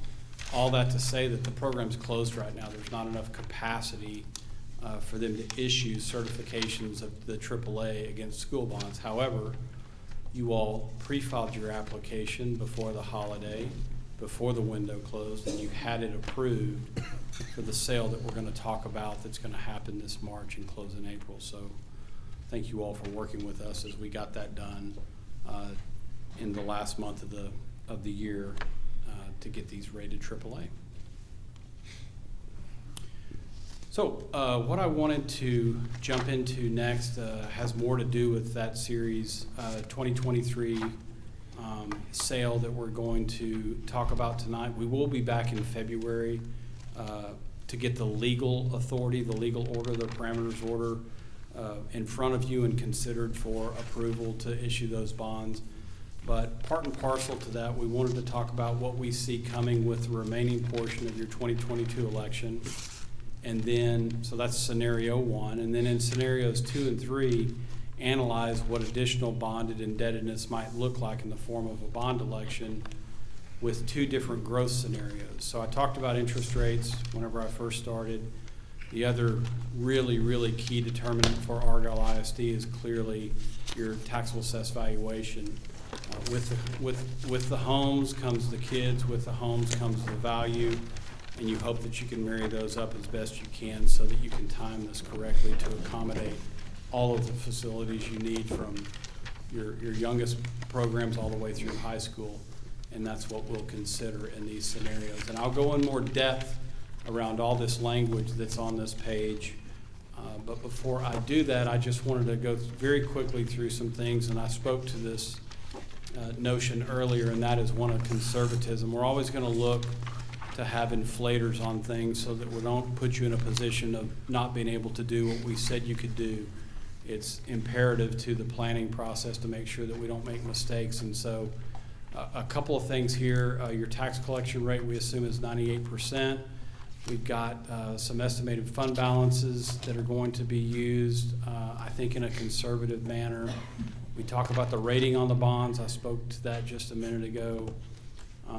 There's a hold harmless provision that the legislature granted around the increase in the homestead exemption that you all will take advantage of as we go through your bond plan. And then finally, with respect to interest rates, you can see in the second bullet from the bottom, we're looking at 4.25% interest rate on the April sale. Right now, that would be 3.75 or something in that neck of the woods. And then on the other 2 sales in July 24 and for any sale beyond that, we're looking at 4.5% and 4.75. So these are conservative estimates at this point, and I think leave us plenty of room within which to work. I want to spend some time on this page because it is really outside of interest rates. Again, this is the key driver to what we will need to see to accommodate certain bond sizes. And so we developed 2 growth assumptions for your taxable assessed valuation. One that we refer to as modest, and that's on the top half of the page. And then the second is the aggressive assumptions around a TAV model on the bottom half of the page. And there's a lot going on here, and takes a little bit to digest. But in the bars, we have your taxable assessed valuation. The navy blue is historical, so you've registered that, and that's been certified by your appraisal district. The lighter shade, baby blue, are projected amounts that we have developed along with the help from your administrative staff and in referring to other reports that you have, like your demographer's study. But I do want to make it clear that the demographer study does not drive what you see here. What you see here is a result of what we've worked out with your administration to come up with a modest growth scenario, and then again to come up with an aggressive growth scenario. And if you'll look on the far right-hand side of each one of those graphs, you'll see the actual numbers and the THV growth percentages. And you'll see that they're descending. The growth percentages are descending as we go out in time. And there is a point at which we just hold them flat, so zero growth beyond, in these two particular cases, 2032. And we do that for a couple of reasons, the primary of which is to make sure that we leave plenty of space in the future model for other needs, other growth. And secondly, it gives us really difficult to project out any further than 2032. It's really, really hard. Our crystal ball is only so good, and it really gives us a place from which to reset as a future board or a future citizens committee considers what facilities might be needed in the district. So that's a very conservative way of looking at it. In the past, to some of the dialogue we talked about earlier, we've always been able to hit in some form or fashion the growth scenarios that we've outlined. It hasn't always come in even pieces every year, but we've always gotten to that point. And we can go back through your TAV growth history. It's been pretty steady if you look at a graph, but some years percentage-wise it's more than others. Just looking at the top here, the 10-year historical compounded annual growth rate, that's the CAGR, is right at 14%.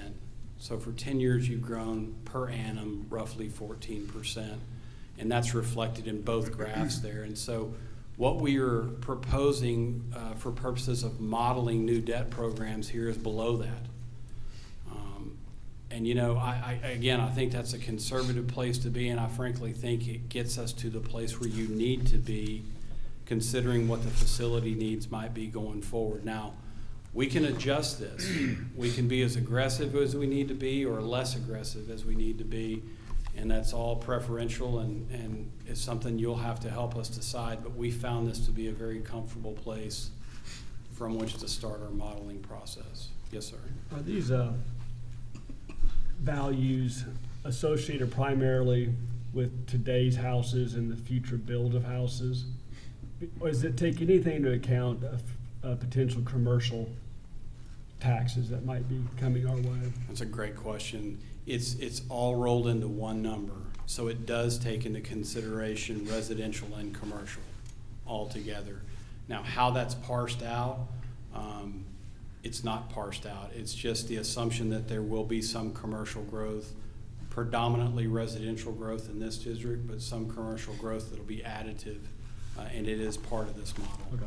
I think that'd be an interesting number to see, right, broken out, because, you know, for whatever reason in this district, the private taxpayers, homeowners, have had to Carry the burden. shoulder most of the burden for a long time. So I think that's an important number to, and the other thing I want to say is you talked about the 10-year CAGR, and it's a straight line here. And if you talk about on the top, the modest growth, it's 14%. On the more aggressive one, you know, it's about 10 or 11%, but then if you go over into your years, you're showing 15%. So I realize that you have 10-year historical growth as a straight line, and that's not really the case, right? That's the average. That's an average annual. Right, so it'd be also interesting to know the last few years, what was it? Because you're showing a projected growth of 10% over 10 years in the future. What were the last few years? you know, they were much higher. So when you see projecting 10 years into the future, 10%, and then you see 15% for 3 years, you're like, well, hold on a minute. I mean, You know what I mean? Last year we were 25%.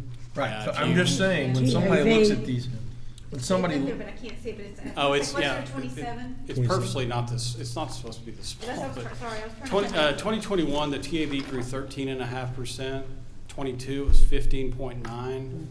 I believe I can see that well. And then 23 last year was 27.7. So, Right. So to your if point, somebody looks at this and they're going to say, well, you're projecting your aggressive model at 10% growth, yet you're starting the first few years at 15, right?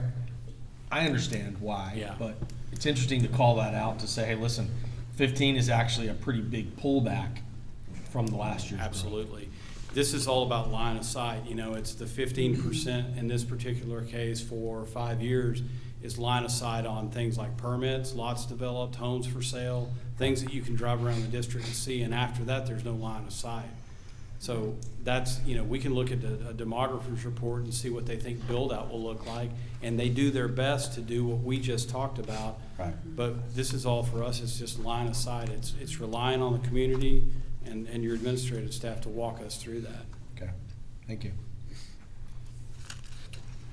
And so both of these you will see are embedded within the next 3 models that we're going to talk about. And I recognize I just put up the worst eye test in the world, and I apologize for that. That's why you have this book in front of you. We're on page 12 of the deck. I think this is page 15. Page 15. On the screen. Yeah. In the future, you might want to break this slide out a little bit.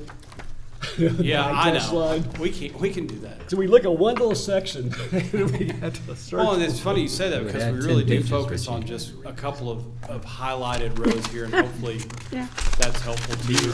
This is for the modest TAV growth scenario laid up against what you elected in 2022 without any further consideration of additional bonds being sold through another election. You actually have already sold one piece of this in column C. That's the Series 2022 bond. And you've got the actual interest rate there.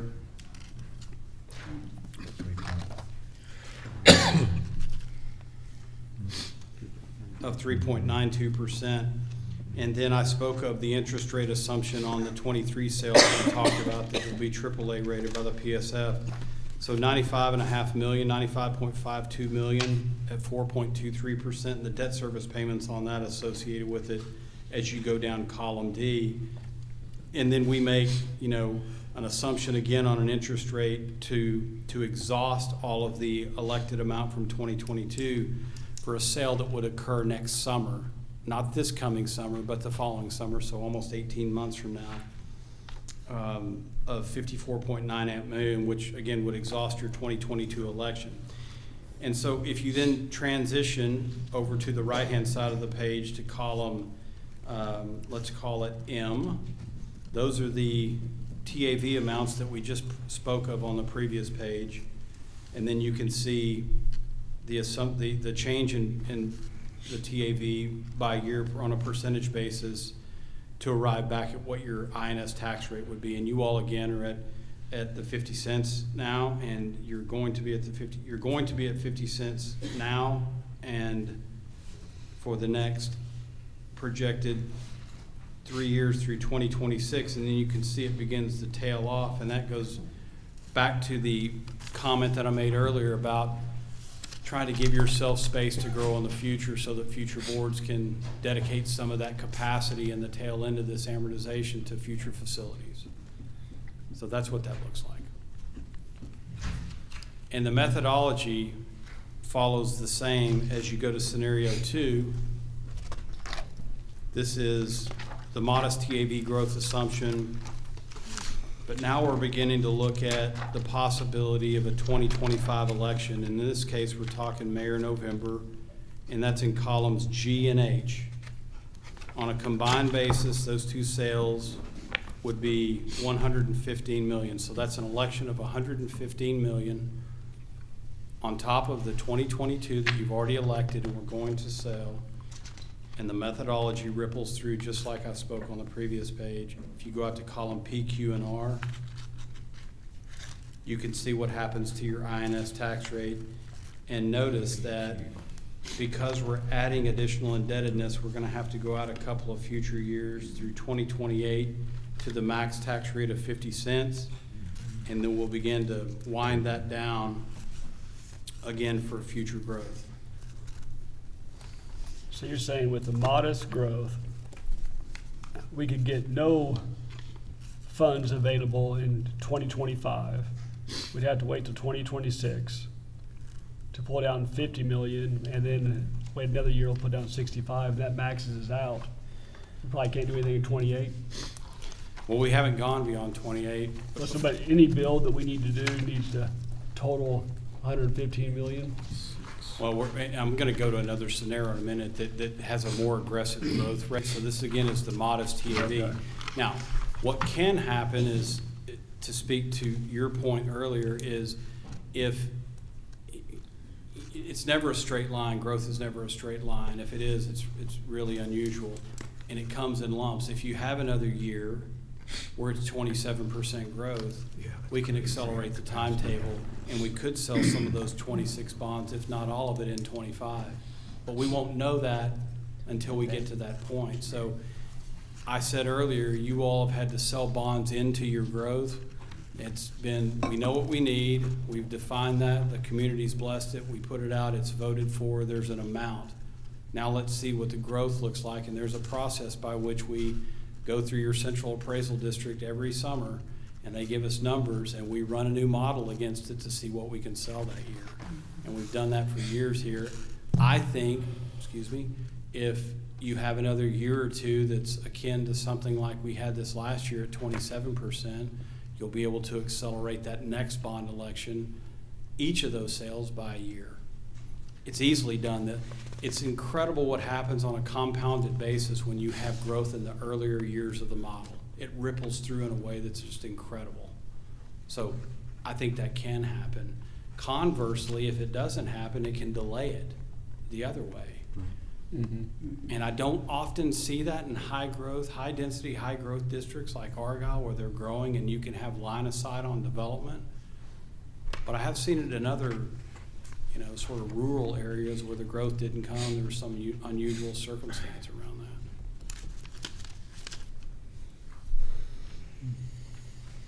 And that's all because our TAV gets increased. That's correct. Okay. And then finally, in scenario 3, and I'm happy, I'm just getting through this. I'll stay here as long as you need me to go through this. I just want to keep moving at a steady clip. The election amount goes up to 210 million.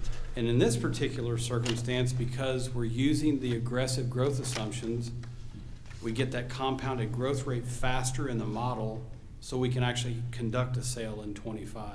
To the point that I just made earlier, and it ripples through the model on a compounded basis to the point where we can actually do more than the 115, and you can do 210 million. And the other conservative element you mentioned is that interest rates are pretty high. And so if those were actually lower, that affords us some. Correct. Okay. That could afford you speed and capacity. You could do it sooner or do more, or both. Okay.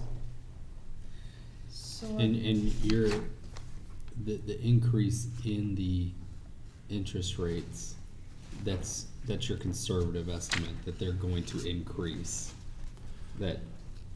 Well, yes, right now, but right. Again, going back to the way I started this whole thing off, I really believe by the summer, we're going to see that the Fed's impact. The Fed's impact is going to be felt, and we believe that they're going to get to the tipping point where they begin to moderate rates again. And when that happens, and you're beginning to see this already in long-dated, something beyond the Fed funds rate, you're seeing it in the yield curve. The 10-year note, is in the 370 something now. It went as high as 430 at one point, and so rates shot up, and they're kind of coming back down now to a point where we think we're going to hit equilibrium based off the data we've seen. And you're projecting by Q4 that you could start to see them flatten out some, but what are signs that you're looking for to see? I mean, Well, maybe it's they all, go it's, lower quicker. it's all in the monthly data reads, so things like CPI, PPI, core inflation, commodity prices is a problem right now. Materials seem to be coming down. There's a whole basket of goods that goes into that equation, and you saw it go all the way up to 8+%, and it's now back down to 6%. That's a monumental shift in direction. Yeah. And you saw a pretty good print again the other day, and so we believe they're going to be able to get a grip on this at some point, and we'll begin to see something more akin to what we're used to seeing in the rate market. So these numbers that you're giving us, actually on either table, in either, where you're saying about the change in the, after closing TAV, net taxable assessed valuation, are you projecting that based on our demographer's data? Or you just do an economic or financial kind of a Yeah, we done. percentage? I've seen your demographer's report, and I respect it, and it gives good line of sight on what they think will come. But this is disconnected from that and has more to do with the reality of what we will need to see to sell what you want to do. Okay. I think it gives credence to what's going on in these models that we run, but we don't use it as the basis for a determination. I just wanted to see if there was a relationship at all. Okay.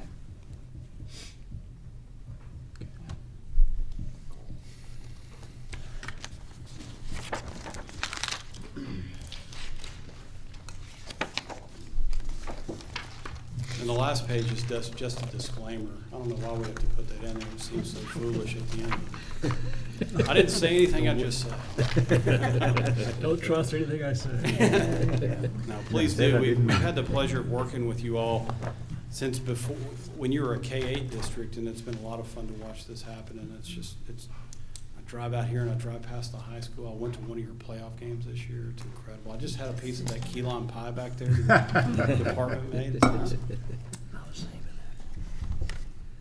Thank you for your efforts, and this is very helpful. Yeah. Very helpful, sobering and helpful. Thank you. Yep, we appreciate it, Matt. Thank you. Thank you. All right, let's go back to the consent items. Oh, okay. So I went back and ran it again, and I came up with the same number. Okay. It could just be me. Say, if you want, we can talk after the meeting maybe, and we can compare notes. Okay, if you I'm want to do good. that. I just pay attention to that. I know we all do pay attention to that that bottom line number. So, okay, I appreciate you doing that. Anyone have any other questions, comments, concerns, things we need to discuss on the consent agenda? All right, I'll entertain a motion to approve the consent items as presented. I'll make that motion. All right, Dr. Bitter, motion to approve. Do I have a second? Second. Mr. Deffenbaugh, second. Any further discussion? All in favor say aye. Aye. Any opposed? All right, thank you. Okay. We've got the playground report with Yes. Mr. Cohen. Playgrounds, it's all about playgrounds. I do have just a couple of quick updates. We are ahead of schedule next door with the additional parking. So we're on track to have all that parking poured out by the end of the month. It won't be complete. There's still some drives and miscellaneous sidewalks we'll be working on, but all of the spaces looks like will be complete by the end of the month. Waiting on light poles. I don't know when they're coming, probably April. We have a new marquee sign at the middle school, which is finally done. I got time and temp on there today. That's about all I'm capable of. So I'm going to assign that to the campus. You choose who gets it, and they'll have to figure it out. And then over at intermediate renovation, we're nearly complete with all the demolition and make-safe activities. They have started the build back on some of the old hallways, so reconfiguring some of the rooms into band spaces is ongoing. At the intermediate building itself, they have started removing the vinyl wallpaper and then painting behind it, so we're going to get rid of all the old vinyl and paint everything. So they've done quite a few rooms, some of them that they're not going to use for UIL competition this week. So getting a jump on there, and then as soon as they're out this week, then we get started on the kitchen part And of that. So. The lockers came out, right? Lockers came out. They're all gone. Well, I think they're in the warehouse. They Most are in of the them. warehouse. I saw some of them in the warehouse, so. Yes. Yeah. So that's just a few quick construction updates. If you want to pull up that attachment. So this was in the board packet. This was in response to some of the questions we had last month. If you remember when we were talking about elementary 4, there was one slide that had several schools in there, and they were giving us cost per square foot, and they didn't have the method on there.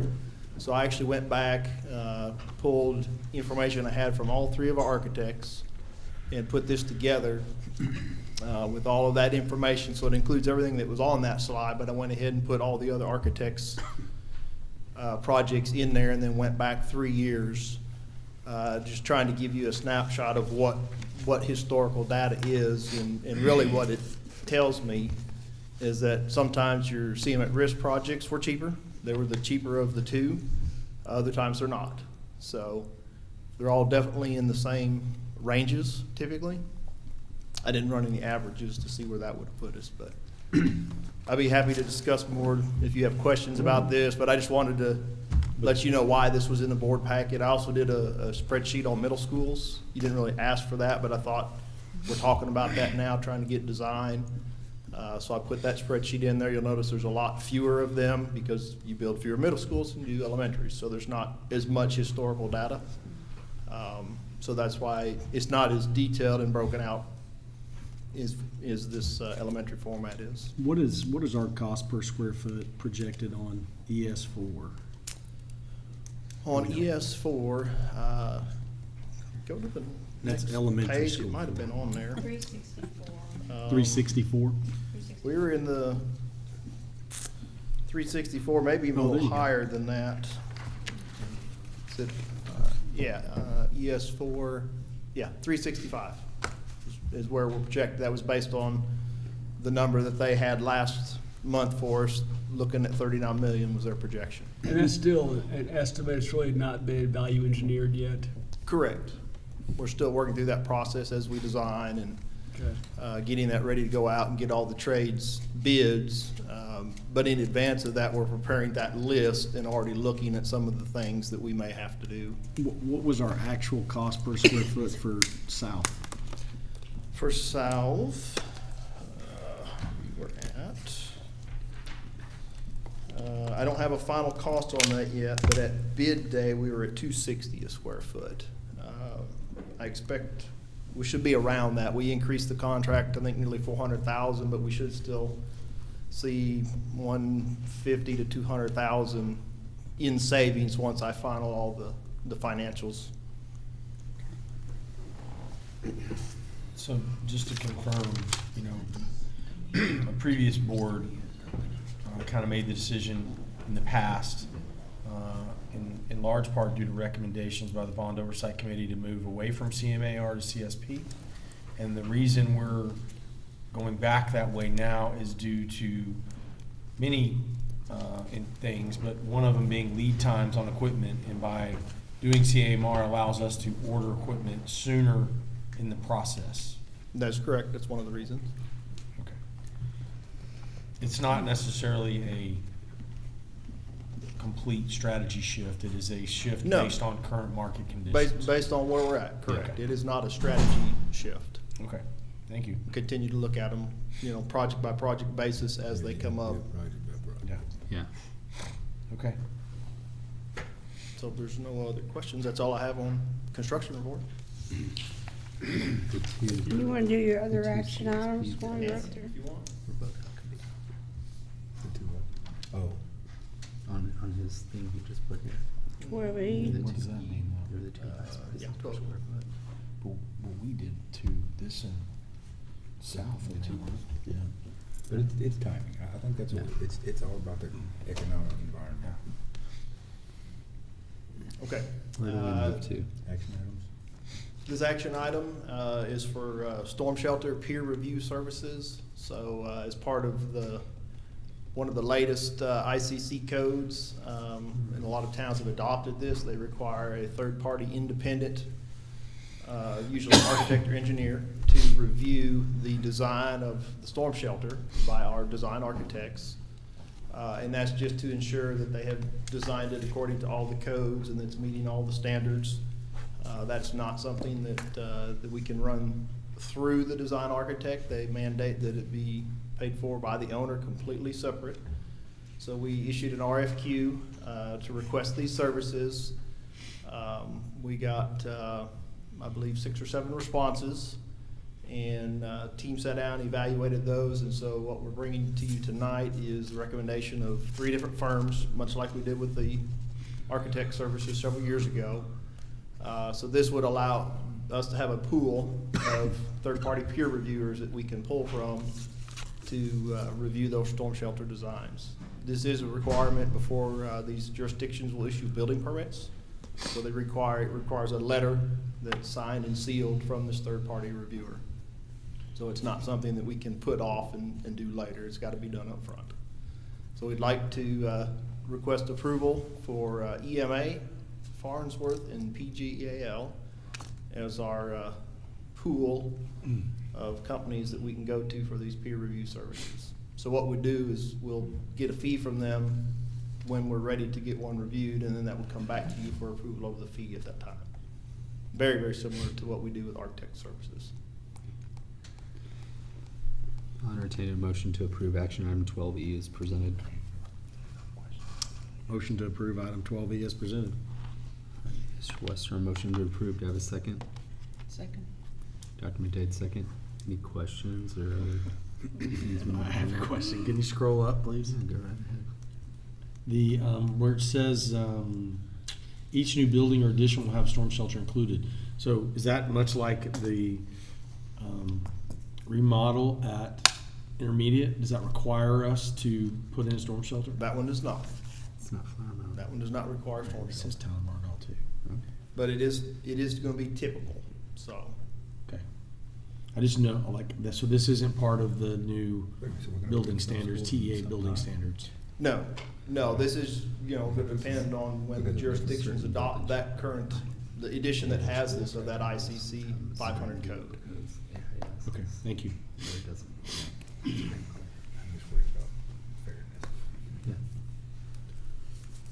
Any other questions? All in favor say aye.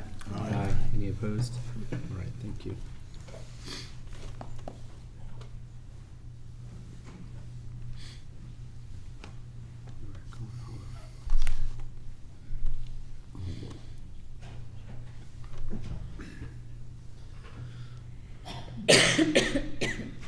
This is the one we're tabling? Yes. Yes. So I didn't know if they have to make a motion to do that or. Yeah, they're gonna just make a don't take motion. action. Or do we take? Okay. We have to make a motion for that? We do. I'll entertain a motion to table action item 12F. Okay. So moved. Mr. Hawksworth, motion to table. Do I have a second? Second. Mr. Deffenbaugh, second. Any further discussion? All in favor say aye. Aye. Any opposed? Thank you. The next item, this is for geotechnical and survey services. This is for the second harvest site that we have. So this would be required before we can start our site designs on that location. We would need to have geotechnical engineering done and topographic survey, boundary alta surveys. So at the time this was put together, I was still waiting for numbers to come in. But they have come in under this, but what we've asked for in the motion is to approve $49,500 as a not to exceed, so we can get those services ordered and get that process started. I think we're ready to go. Yeah. We need to get this done. Yes, need this ASAP. So let's do it. I'll make a motion to approve. You have every right. He's out of order. He's Come on. taking over. I'll second. Really lose control, Mr. President. That's Mr. Hawksworth. Do you have any questions, Mr. Hawksworth? I don't. Okay. All right. All right, we have Mr. Westrom with the motion to approve and Mr. Deffenbaugh with the second. Any other questions, comments, concerns, decorum? All right, all in favor say aye. Aye. Any opposed? All right, thank you.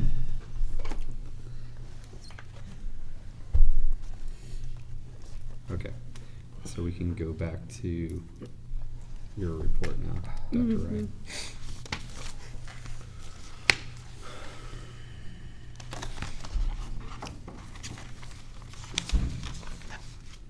Can you let Mr. Strange in? We're in our third week back after winter break. Oh, he got in. He got in. Career days for different grade levels have been going on at the elementary schools with professionals in the community giving demonstrations and speaking to groups of students. The counselors structured these career events in very organized and interesting ways for the students, and the students were very engaged with the activities. Bands preparing for their trip to San Antonio for TMEA. We did have 2 choir students and 1 band student selected for All-State, and we'll recognize those in February. We're working to evaluate staffing needs for 23-24. The renovated campus opening at 800 Eagle as a 6th grade center will require office staffing as well as counseling, nursing, and library services. Several classes will be shared between the grade 7 and grade 8 campus and the 6th grade center. Our growth continues, particularly in elementary schools. These numbers are used for planning for staffing and for facility planning. Our cheer group got 9th in the top 20 at state for their first year in 5A, which was truly outstanding.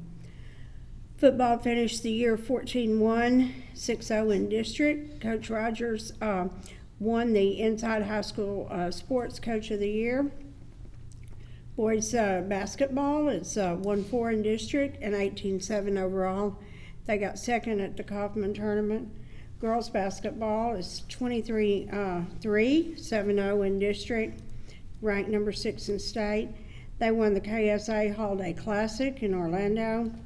Maddie Lumsden was selected as the MVP, and also she's a nominee for the McDonald's All-American. Girls soccer is 6-0-2, and boys is 5-2. Softball and baseball will be beginning. Softball started on the 14th and baseball on the 21st. We have a new award that we're giving once a month. This year it's going to be given to either one instructional person or one non-instructional person each month, and then after the spring semester, then it'll be 2 each month. It's called The Right Stuff, and they get from Eagle Partners, they get a gift certificate and they get a poster. And it's people nominate them throughout the district based on their kindness, their resilience, their inclusivity, their determination, and their integrity. So 2 of those awards, the last one we gave was Dolly Diaz at West. She's the student nutrition cafeteria manager there. So she most recently received that award. That's what's going on. All right.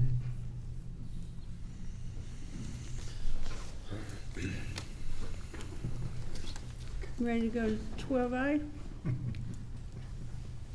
No, we have Greg's Greg. text plan, 11D. Yes.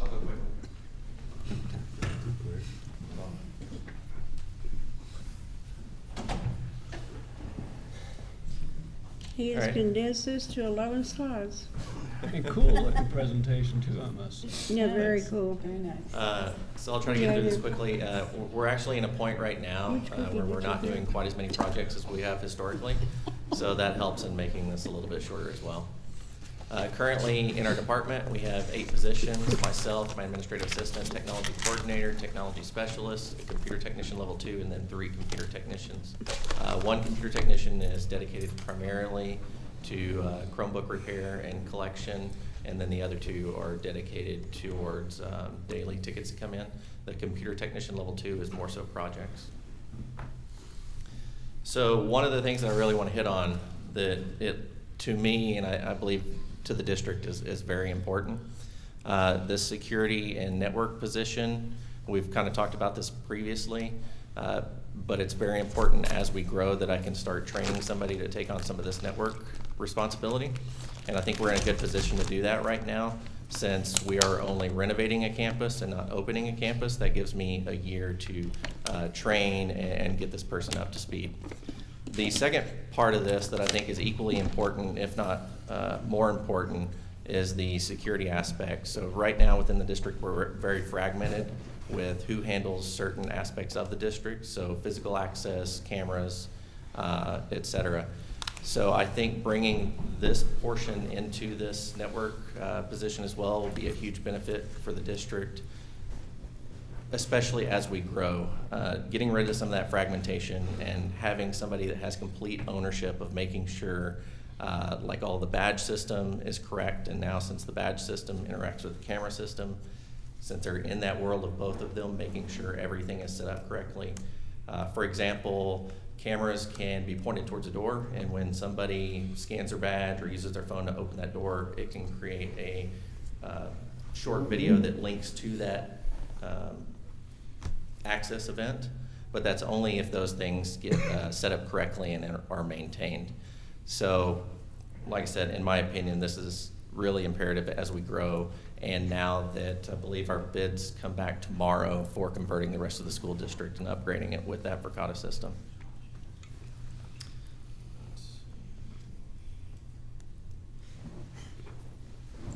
So this is one of the things I'm very proud of as well. Down in the bottom left, you can see our average response time. That's the first response on a ticket once it comes in, and then average resolution time.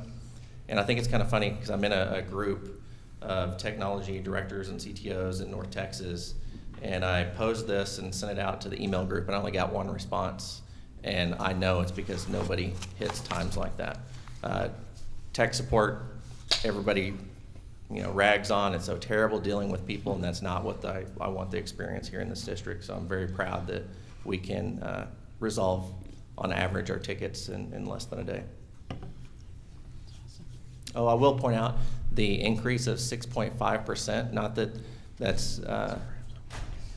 there's anything special to that, but bringing the campus online, bringing South online, I just thought it was an interesting number. Chromebook damages throughout the district. Very simple. I just wanted to have a slide in here so that you can kind of see what we do. Since we spend so much money on Chromebooks, what exactly happens with those Chromebooks and what we deal with. The biggest thing that we see is screen damage, and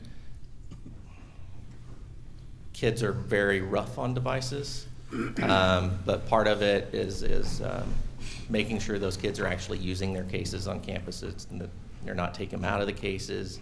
I've seen kids before carrying the Chromebook down the hall with it open, holding onto the screen. So some of that is accountability, just to make sure that the kids are taking care of their devices. So the deployment for the devices, and everybody that's been here is pretty familiar with this. Pre-K through second, there's 6 devices per classroom, and we have carts 3 through 4. Why did I put that? 3, that should be 3 through 5. And then 6, the new 6th grade center will be 1-to-1, because that is where we have historically started letting those kids take devices home. We did try, when we implemented 1-to-1, the lower grades taking those home, and that did not work out too well. And I will point out a mistake on this slide, the bolded numbers in the midsection. I forgot to update those, so if you will look at the very bottom number, that is the total that we will have to buy, or at least the estimated total per year. We traditionally, in our refresh cycle, one year we would purchase 3 grades worth, and then we would skip a year, and then we would purchase 4 grades worth. But looking forward, as we eventually want this to be an M&O purchase, it doesn't make sense to do it that way. So we kind of had to rework this and stagger it to now where we'll do 6th grade and 9th grade, and then once they are through with 8th grade, we'll take those devices in, and once they're through with 12th grade, we'll take those devices in. And it is only 3 years of use after coming off of the 8th grade, but what we found is we really have a need at the elementary level for more devices. And now that we are being forced to take the state mandated tests online, we have to make sure that those devices support certain updates. So we can't use devices that are too old. And this is fulfilling the need of making sure that we get those in those classrooms. Have you seen the Chromebooks kind of maintaining the cost, or is it dropping or increasing, the cost per Chromebook? So we haven't had to make a big purchase this year, and new models released this year, and they kept telling me that prices were going up, but nobody could definitively give me much when I was researching it towards the beginning of this year. But now that I've got a couple of quotes back, I really don't think that the increase has been as bad as what everybody has thought it was going to be. I'm still pretty much using the same numbers to estimate that I have used. I believe I increased it by $25, so it's not really significant from the gloom and doom that you hear in supply chain and tech, and but some of that as well is because we get such high discounts being in education. So you can see the cost for the next several years of what that will look like. I will point out one thing that I noticed. I was figuring an in-year growth because of the demographer report only goes from snapshot day to snapshot day.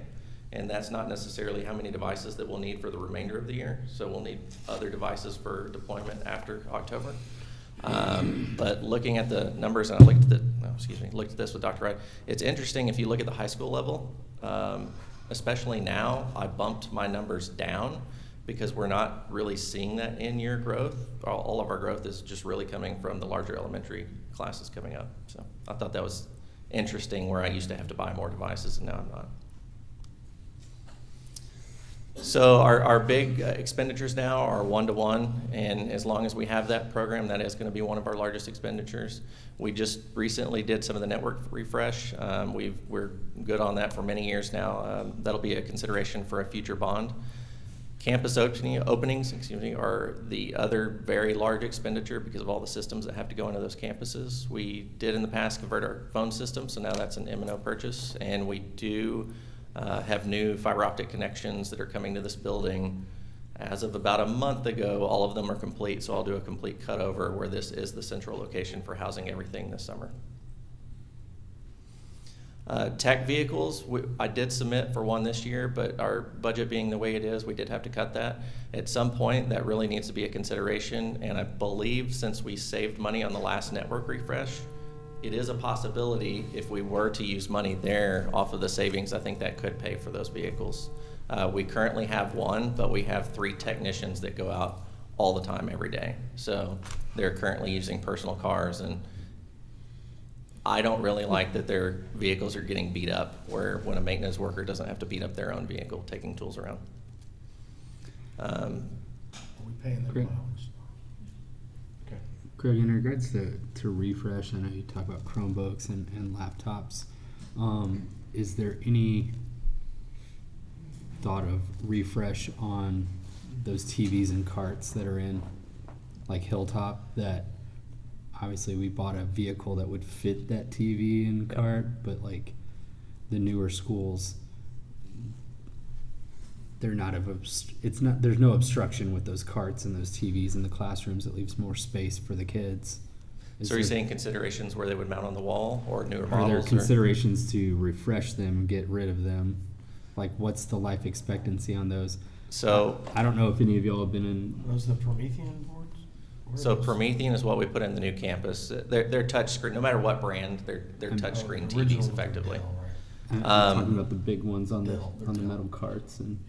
So one of the problems with them going on the wall in a campus like Hilltop is reinforcement. There isn't anything in the wall that can hold that 200-pound TV. I know even when I started, we still had some of the large tube TVs up in the corners, and there were several of those that fell off the wall because there wasn't reinforcement in the wall, and those were, just probably 50-pound TVs. So unless we want to cut drywall and put in, I don't see that we could hang them on the wall. Yeah. Are they going to be utilized still at the 6th grade center, or are they taken out at the 6th grade center? So they will be on carts in the main building, in the round building, but through the construction, we are able to hang them all on the wall in the converted admin corridor. I just bring it up because it's wasted space in those classrooms, and obviously it's old technology. So originally when we purchased those, if you calculated the hours and the typical use of what it would be used in a classroom, as long as they don't physically die, the backlighting, everything is supposed to last 10 years. Okay.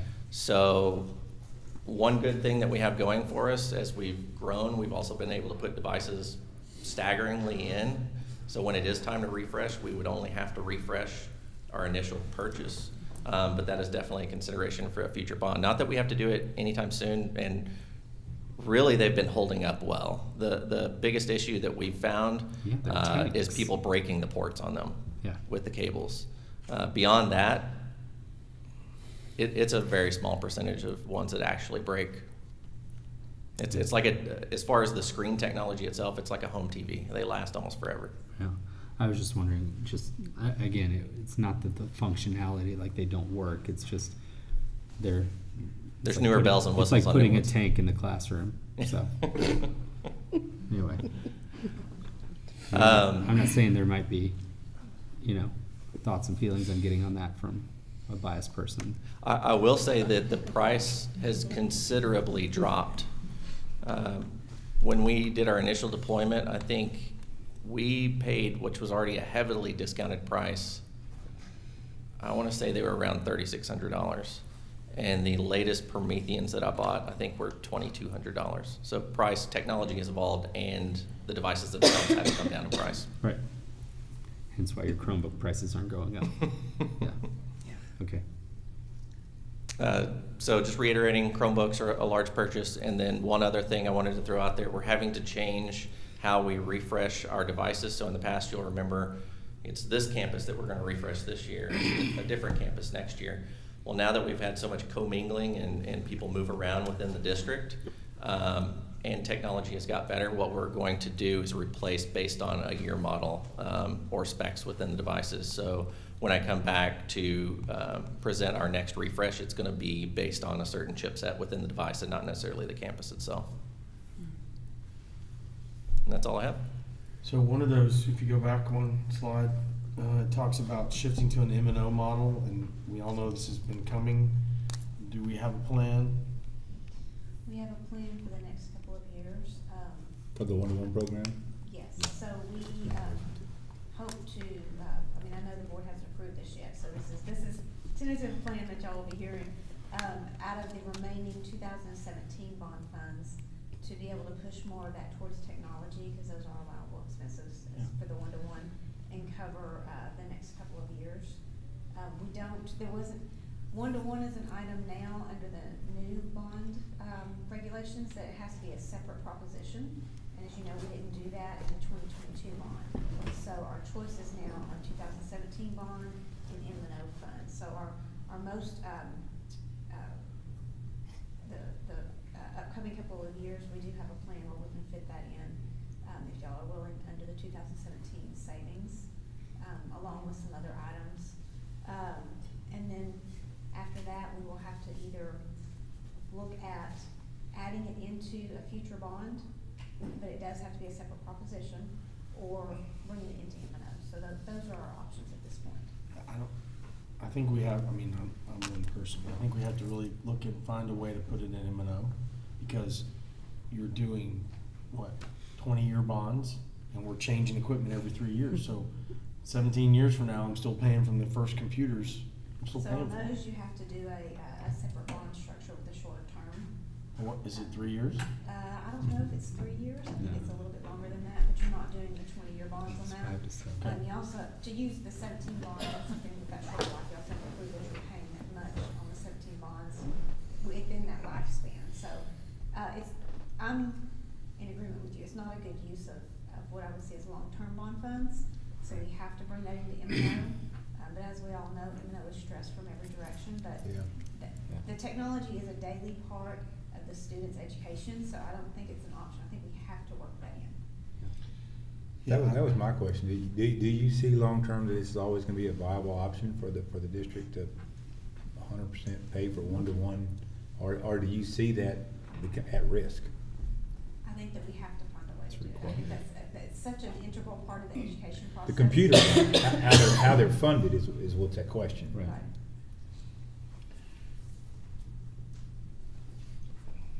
You see it the same, Greg? Just gonna have to find a way as opposed to. I don't know how we could go backwards. At first, when there was implementation, there's people that, I don't know why we're doing that. Yeah. Where we are now and how, in my opinion, advanced we are, and how lesson plans are given to kids and how they complete them, I think it would be devastating to go backwards at this point. So Liz, could you structure a bond proposition that had technology funds for 1-to-1, and then with the effort to put it on M&O and maybe never use those bonds? You could. I mean, you could. Like have it as your, if we need to call these bonds to pay because M&O's stretched too thin and we can't make it. You could. You just have to present it as a, like I say, a separate proposition. It would have to be voted on as a separate Right. proposition. It's all still the same capacity though. Right, I understand. Well, we're taxing different things. Are we gonna tax capacity for that to I have wanna it? go or- back to the usage fee. Can we go back to that? We can't legally do No, it anymore we because can't it's an legally. instructional Thanks for bringing material. that up. That's what I wanted to I'm do. not allowed to do that anymore, but, Just I raise it. agree, it's gotta be something that we consider. I think we can make it through the next couple of years with the plan that we've kind of developed internally, and that'll be something that ultimately the board has to decide. But, that has to be something that comes into our M&O budget after that, and it has to just be that if we're gonna provide that device and say that that's part of the education level, then that's not an option for us. We Right. fit it in there, and we may make choices on other things, but we have to fit that in. Right. So question on the instructional materials budget that we get from the state, is this anything that can be, I mean, I'm sure we're eating it up with all the other things we have to get, but do they make any provision at all for technology? It's supposed to include technology as well. Do you know, Sophia, if you can cover the one-to-one? It can cover devices. I know we don't have the funds. We don't in there have right now enough for to it. cover any one of those amounts that he put up there. We might could do a There will be no. partial. We say that Right every now. time Greg presents. No, is it like the amounts for refresh, that he Yeah, I put think up all there? of those funds are already getting used for instructional, like book They are. They're deals and. Textbook adoptions. Yes, the textbook adoptions, I mean, you go away from, sometimes you start, we used to all have the actual physical textbook. Well, now you've got some physical textbooks, but you have to have all the online, and those cost money too. So those funds are being used and dedicated for those purposes.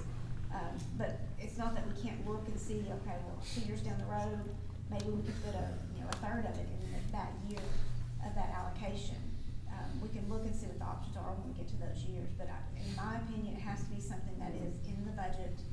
We consider it and it can't be cut. It's priority. Right.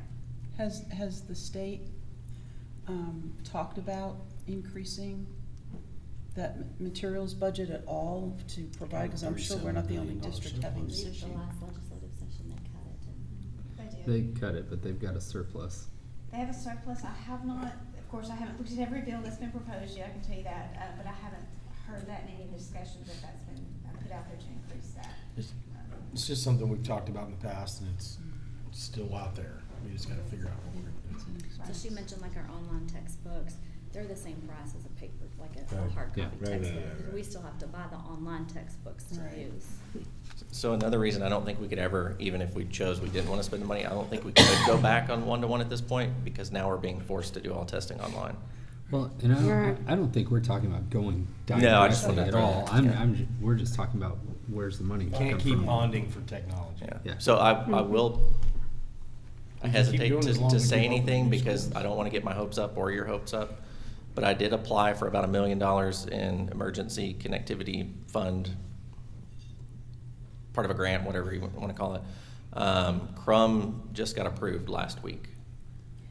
But they are going through and potentially approving based on your E-rate percentages, which goes on your economically, or goes against your economically disadvantaged percentages.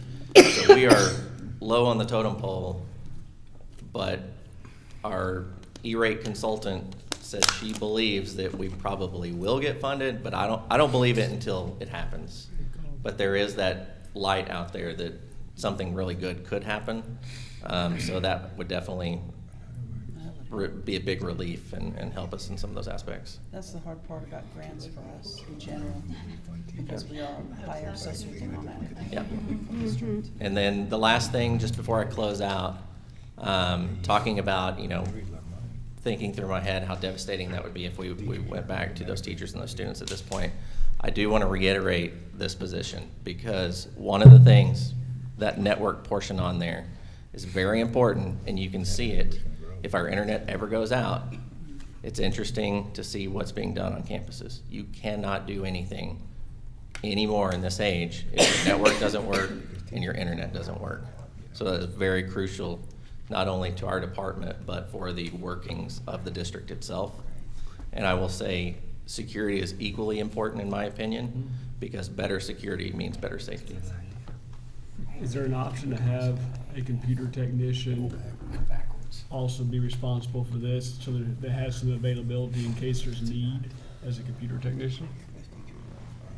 Or is this, I mean, 'cause I can't see it this being a 40-hour-a-week job, Yeah. just on a network. It's network and security. Like, for all of those systems, if I did it to I'm a perfectionist in a lot of things, and if I wanted that to be absolutely perfect, it would take all of my time every week. If it was to my expectations, and we're getting to a point that we're growing so much that I think we're gonna be doing the district a disservice if we. Yeah. We're growing. So this has It's- been a large part of your job currently. Oh, yeah. Yeah. And it needs to be somebody that has ownership and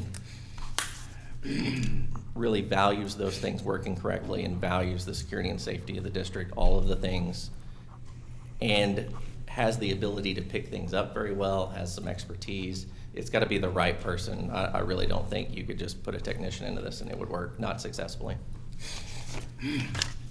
So that's all I have. Just such a Thank you, Greg.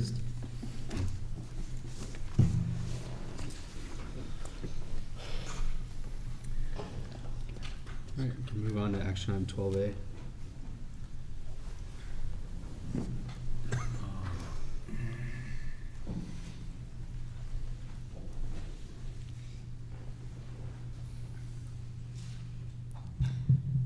Okay, so this, can you hear me okay?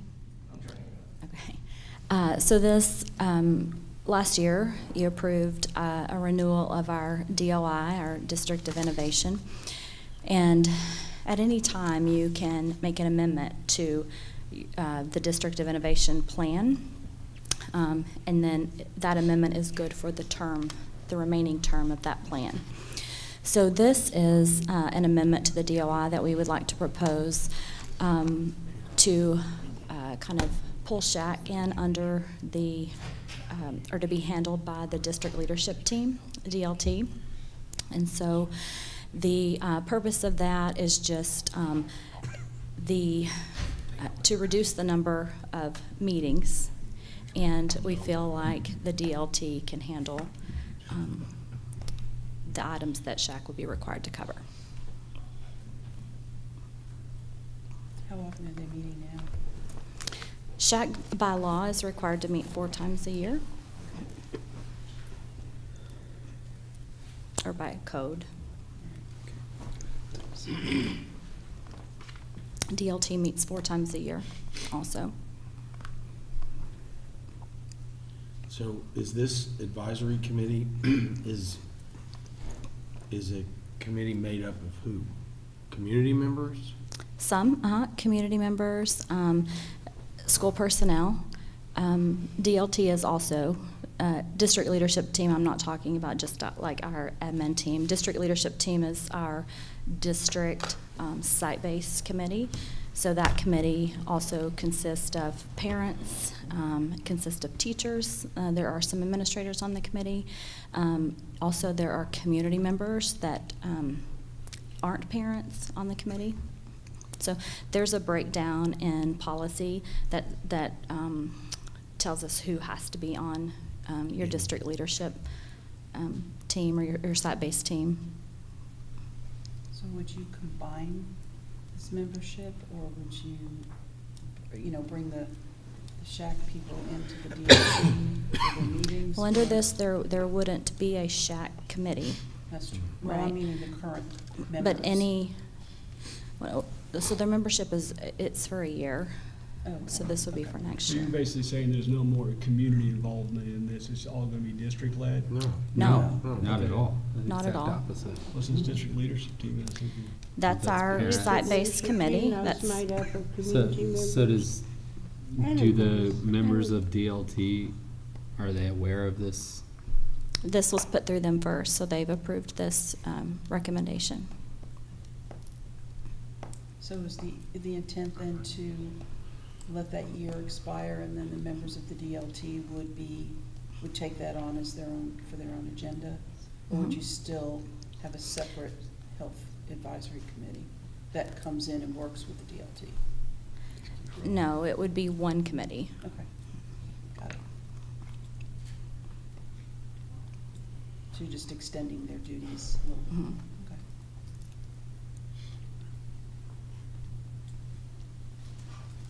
Anyone else have any other questions? All right, I'll entertain a motion to approve action item 12A as presented. So moved. Dr. McDade, motion to approve. Do I have a second? Second.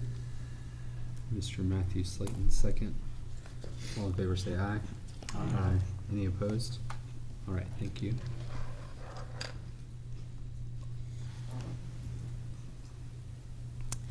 So this is the calendar, for the proposed calendar for next year. So this started with our DLT committee, and from that we had a subcommittee, a calendar committee that looked at several different options. We narrowed it down to 2 options and then put it before the staff, and this calendar was favored by staff at about 85%. And so then it went back to the DLT, and the DLT, this is our recommendation for next year's calendar.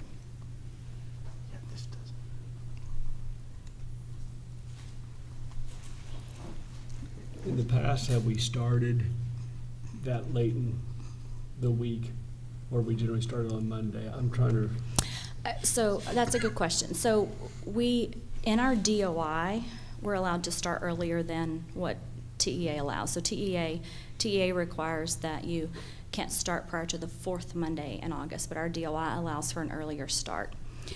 So we can start whenever we want, right? We just have to, in our calendar, we have to have 75,600 instructional minutes, or operational minutes is what they're called.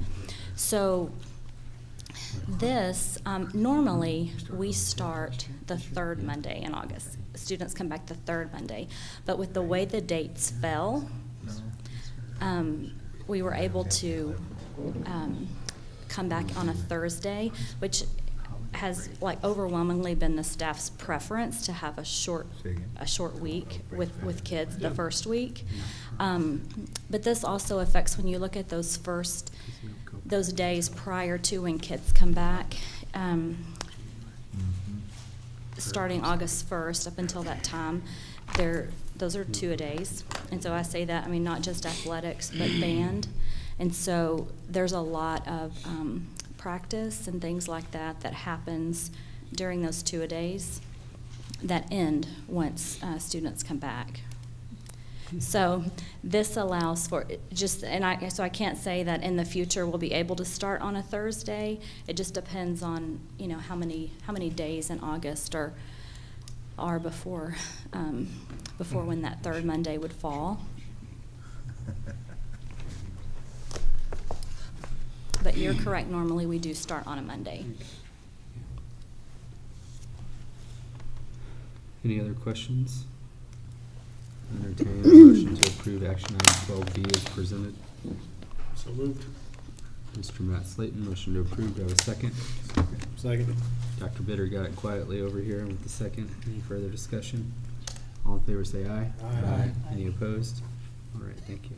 Sorry, Mr. Westrum. All right. I'll get the next one. Yep.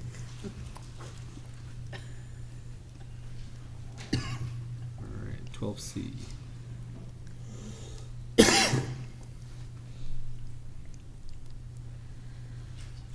Okay, so this is the waiver. We do this every year. So built into the calendar are some staff development waiver minutes. And what that is, like I said before, we have to have 75,600 instructional or operational minutes. And up to 2,100 minutes, TEA allows us to training, staff development for teachers, and count that as instructional or operational minutes. So that's what this waiver is for. And that's because the calendar had like 77,000.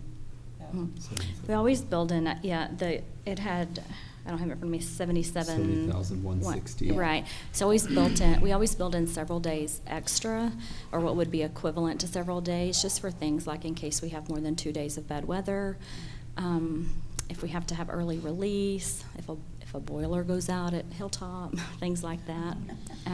We just need that, we need that cushion in there. Otherwise, we would have to bring kids back to make up time.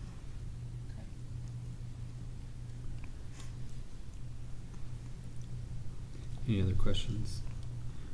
I entertain a motion to approve action item 12C. So moved. I even looked at you, Westrom. All right, Mr. Hawksworth, motion to approve. Mr. Westrom with second. Any other questions? All in favor say aye. Aye. Any opposed? All right, thank you. Okay, so this course, Engineering, Design, and Development, is the next course in the program of study for engineering. So the last couple of years, I've come to every year and asked for another engineering course. So there are courses that TEA allows us to teach, but they're called innovative courses, and there are no TEKs for them. And so with that, if you use a certain program, the board can approve for the class to be taught, but it requires board approval. So this would be the 4th engineering course in that sequence. Does it have a special persuasion of engineering, or? No, I don't believe that it has. Are you talking about because we had the engineering course that you approved last year, aerospace engineering, right? So no, this is not. It's not specific to a type of engineering, right? So is this all part of some plan that started back to phase in, and this is the, would you say, 4th phase of it? Right. So when we started our engineering program of study, the students that began it are now moving into their senior year next year. So this would be their 4th course, and it would complete the program of study. Do we have a teacher in place for this one, or we have to seek out a new teacher for it? We have a teacher in place. I haven't talked to Mr. King enough about numbers and to know if he's going to be able to teach all 4 courses. So I don't want to say one way or the other for that. I'm not positive, but we do have an engineering teacher. He's currently teaching 5 engineering classes and 1 geometry class. So geometry needs to move somewhere else, and he needs to take it. I'll entertain a motion to approve action item 12D as presented. I'll make that motion. Dr. Bitter, a motion to approve. Do I have a second? Second. Dr. McDade, second. Any further discussion? All in favor say aye.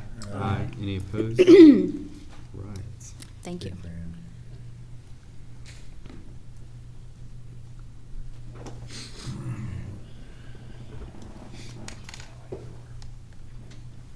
We've done that one. We've done 12F. Done F, we've done G, we're on H. We're on H. The, what we're calling the 10-year strategic growth plan. Okay, before I start this, I want to give you one more thing, Mr. Slayton. The middle school, Mr. Gibson in particular, found the history of Argyle School typed out like this, had it framed for the board. So we're going to display it in honor of this board. Started in 1881, and this takes you through the 70s. So it's a very interesting history of Argyle ISD. It's a good read. I read it earlier, so I think it takes us through 1985. So Mhm. 1881 to 1985. So Who wrote it? You can tell it was on a typewriter. yes, Did you yes. find it in a Yes. drawer, or where'd you find The integrity of the original document is preserved. Do you know who the author is? If I were guessing, where we found this, when we moved out originally into this building over here at Canyon Falls, the secretary who had worked there, her name was Julie Parton, and she had worked in the district for, I don't know, 28 years.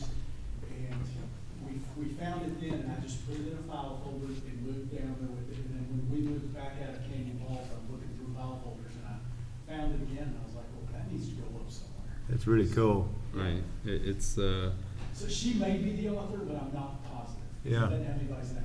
I wonder if you could email the board a copy of it too. I mean, That'd be awesome. yeah, Yeah. it's a good read. It's got some interesting facts. 6 acres of land bought for $50. That's pretty cool. Yeah. Wish they'd have bought a lot more. Should have been more proactive. They had no But Argyle has a history of working with 50 years from now. with other towns in its district. So it says there were 3 buses driven 119 miles a day, and that included Stony Ridge, Beulah, Pilot Knob, Litzy, Prairie Mound, and Lane, all joined together to become the Argyle Rural High School District. So, pretty cool. Cool, that is neat. So, yeah, Okay. maybe we can put this up in the conference room in the boardroom. So here we are in the spring of 2023. And this 10-year strategic growth plan will take you through 2032, 2033. So 10 years forward. Here's some facts about how Argyle is growing. Argyle's grown 13% in student enrollment since the end of the 21-22 school year. The district's expected to serve nearly 12,000 students by the 32-33 school year. So if you think about that, and we just hit 5,000, that's more than double over the next 10 years. Rapid growth has created a need for an additional instructional space in the district. By comparison, in May of 17, Argyle ISD had 2,460 students and 4 campuses.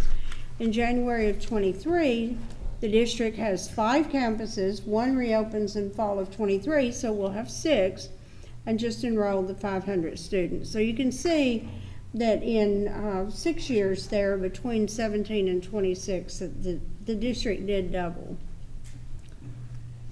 So here are some growth strategies and priorities. Maximize the use of the existing facilities. Former Argyle Intermediate School. Before that, it was Argyle Elementary School. That will be the future 6th grade center, which we are opening in the fall of 23. It's had several lives. It's been an elementary school, then it was a 5-6, then it was a 4-5, and last year it was the 5th grade center. We plan to maximize the use of additional spaces on campuses and consider use of the middle school if we need to for grades 7 through 9. That would be after we take the 9th grade in to include 7th and 8th if needed. Actively pursue land options in the district for facilities, land secured for 2 future elementaries and 1 middle school. District is well equipped for secondary growth with 2 existing high school level facilities. We use the 377 campus as a standalone 9 to 12 high school from 2016 all the way through the spring of 2021 for 5 years. So Canyon Falls and 377 are both high schools. Campus growth planning, the high school configuration.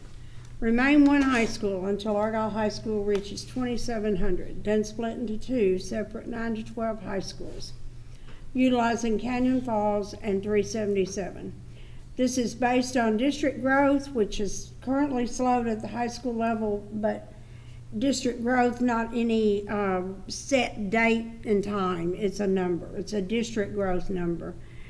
At elementary, maintain 850 student capacity elementary schools. We built west and south to 850, and plan to build elementaries 4 and 5 to 850. Middle schools, on the bond, coming from the bond committee in the fall of 21, we had a 1,400 student middle school.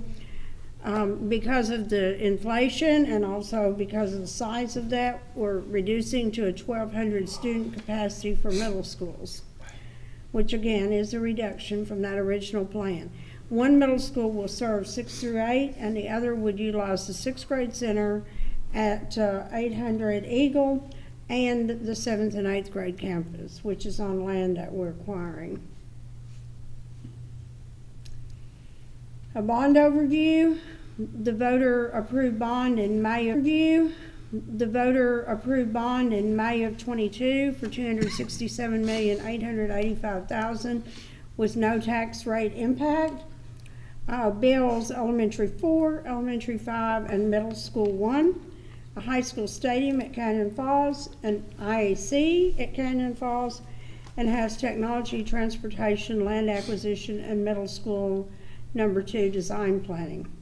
We have an expected bond in 24 or 25, most likely 24, to include elementary 6, middle school 2, high school additions at Canyon Falls, and at 377. Strategic growth plan considerations for the district and the board of trustees to examine growth semi-annually and plan accordingly. This requires very, very diligent monitoring. Review and revised growth outlook plan is needed. We've been provided with high and low numbers for the first time ever from the demographer. Continual review of bonding capacity. You heard Matt Bowles with RBC speaking tonight about our bonding capacity. Collaboration with the district's demographer, Zonda. You've met Trent Smith, and we also have another demographer who will be working with us.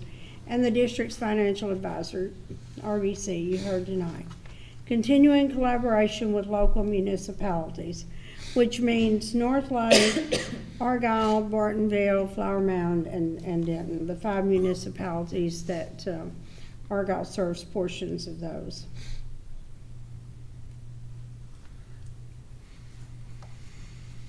And that's basically the summation. Questions?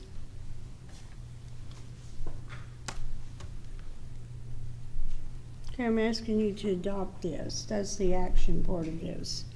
That you have a So just for motion to clarification, adopt. just for clarification for all, so the 2,700 number, that is when we would have our 9th graders at the 377 center and our sophomores through seniors at the here at Canyon Falls. But once we hit that number, then we're going to outgrow Canyon Falls, and so that's when we need to. That's when that we'll have the bond money available to build on to Canyon Falls. Is that correct? Is that kind of how you're framing it? That's when we would need to. That's the reason why the 2,700 is that number, is because we've outgrown then our Canyon Falls. Depends on what you've done at that point. If you're at, when you're at 1,750, you've outgrown Canyon Falls. Right. But you've got that 1,150 extra seats. You've got 2,900 seats right now. But when you hit 2,700, the idea is that very next year that you have 9 and 10 at 377, and then you add 11, and then you add 12. So it takes 3 years to graduate the first class. In the 10-year plan, the demographer on the high end is predicting or projecting that we could, in that 10 years, hit as many as 3,900 and 3,875, yes, that's correct. 3,875 kids. Mhm. Which means if you have 2,900 kids today, you need to add capacity for. Well, if you add capacity of, say, 500 at Canyon Falls, it gets you to 2,250 there. So you're, as far as your capacity, you can get 3,400 seats between what you have right now. 2,900 plus the 5, that puts you at 34. That's without going to the 377 increase. Which would The increase work that, for the low projection. Well, but it depends on how it's parsed out. the increase gets you all the way to 4,000. Right. Nowhere in The here, increase at 377. just to answer some of the feedback I've heard and seen and received in emails. Nowhere in here is there a decision to say, hey, we're gonna make one big and one small school at the high school level. No, but if you had 600 seats at 377, that puts you at 1,750. Yeah. If you had 500 seats at Canyon Falls, that puts you at 2,250. Yeah. So some people are But equating. there's no decision in this plan that says, hey, we're gonna create a 3A, 4A high school and a 6A high school. No, but people are looking at the 1,750 and the 2,250, and they're thinking of that as a little different. It's only 500 different, but that's what they're saying. I think there's some confusion because when the committee was presented with the only other option besides equal, it was large and small. And so this is kind of a hybrid between that, right? It's taking full advantage of our capacity at our two, as you mentioned, our two fully functioning high school campuses and utilizing them to the optimal level. And so that, from my understanding, that means that there's capacity here at 2,250, and there's potential capacity at 377 for 1,750. That's only with adding on. With the above. it's only adding on here too. Right now, Yeah. right now, you're at 2,900 total.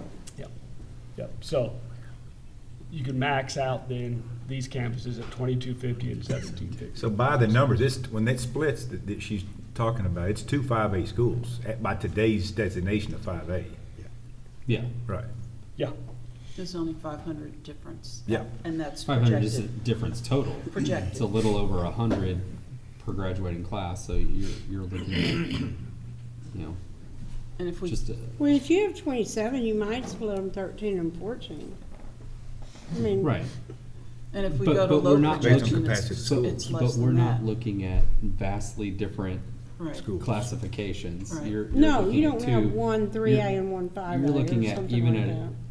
its biggest delta, they're still very similar in size, but you could get close with size based upon zoning. And for the benefit of people that may be watching at 10 o'clock, They are. we're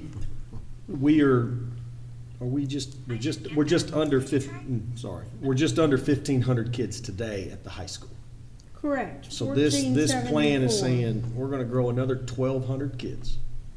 We're at 1474 today. Yeah, you're we're basically gonna gonna double. We're gonna basically You're gonna double the size of that And school when before. You double this current school in size, you're talking about a school, in today's numbers, that is the equivalent of a South Lake and a Geyer, a Byron Nelson.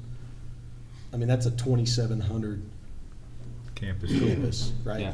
And then okay. But you won't have those 2,700 over here. No, I understand. But it'll be 9 through 12. Nor do they have it at But South. it'll be the UIL Right. classification and everything else Yeah. of that 2,700. But we're looking at growing, just for the benefit of the public, we're looking at growing to that size. I mean, some people are gonna be unhappy and say that's way too big. Yeah.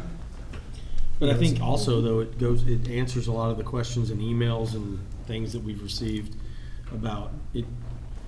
There are those that want to say we have ignored the committee or not given them credence, and that's not true, because this plan actually takes that model of one school 9 through 12 and rides it as long as we possibly can, with regard to capacity. So, and that even includes adding more capacity at both campuses to get there. And So- all that is contingent on our bonding capacity Right. and the timing of it and our And ability growth. to But- sell bonds. But hold on now, the bonding, you're gonna have to build, whether you're one campus Right. or two campuses. You still have to You add have to add capacity. those seats. You still have to have I still need to bond to build for, I'm at 5,000 kids today. Yeah. I gotta build enough classrooms for 12,000 kids in 10 years.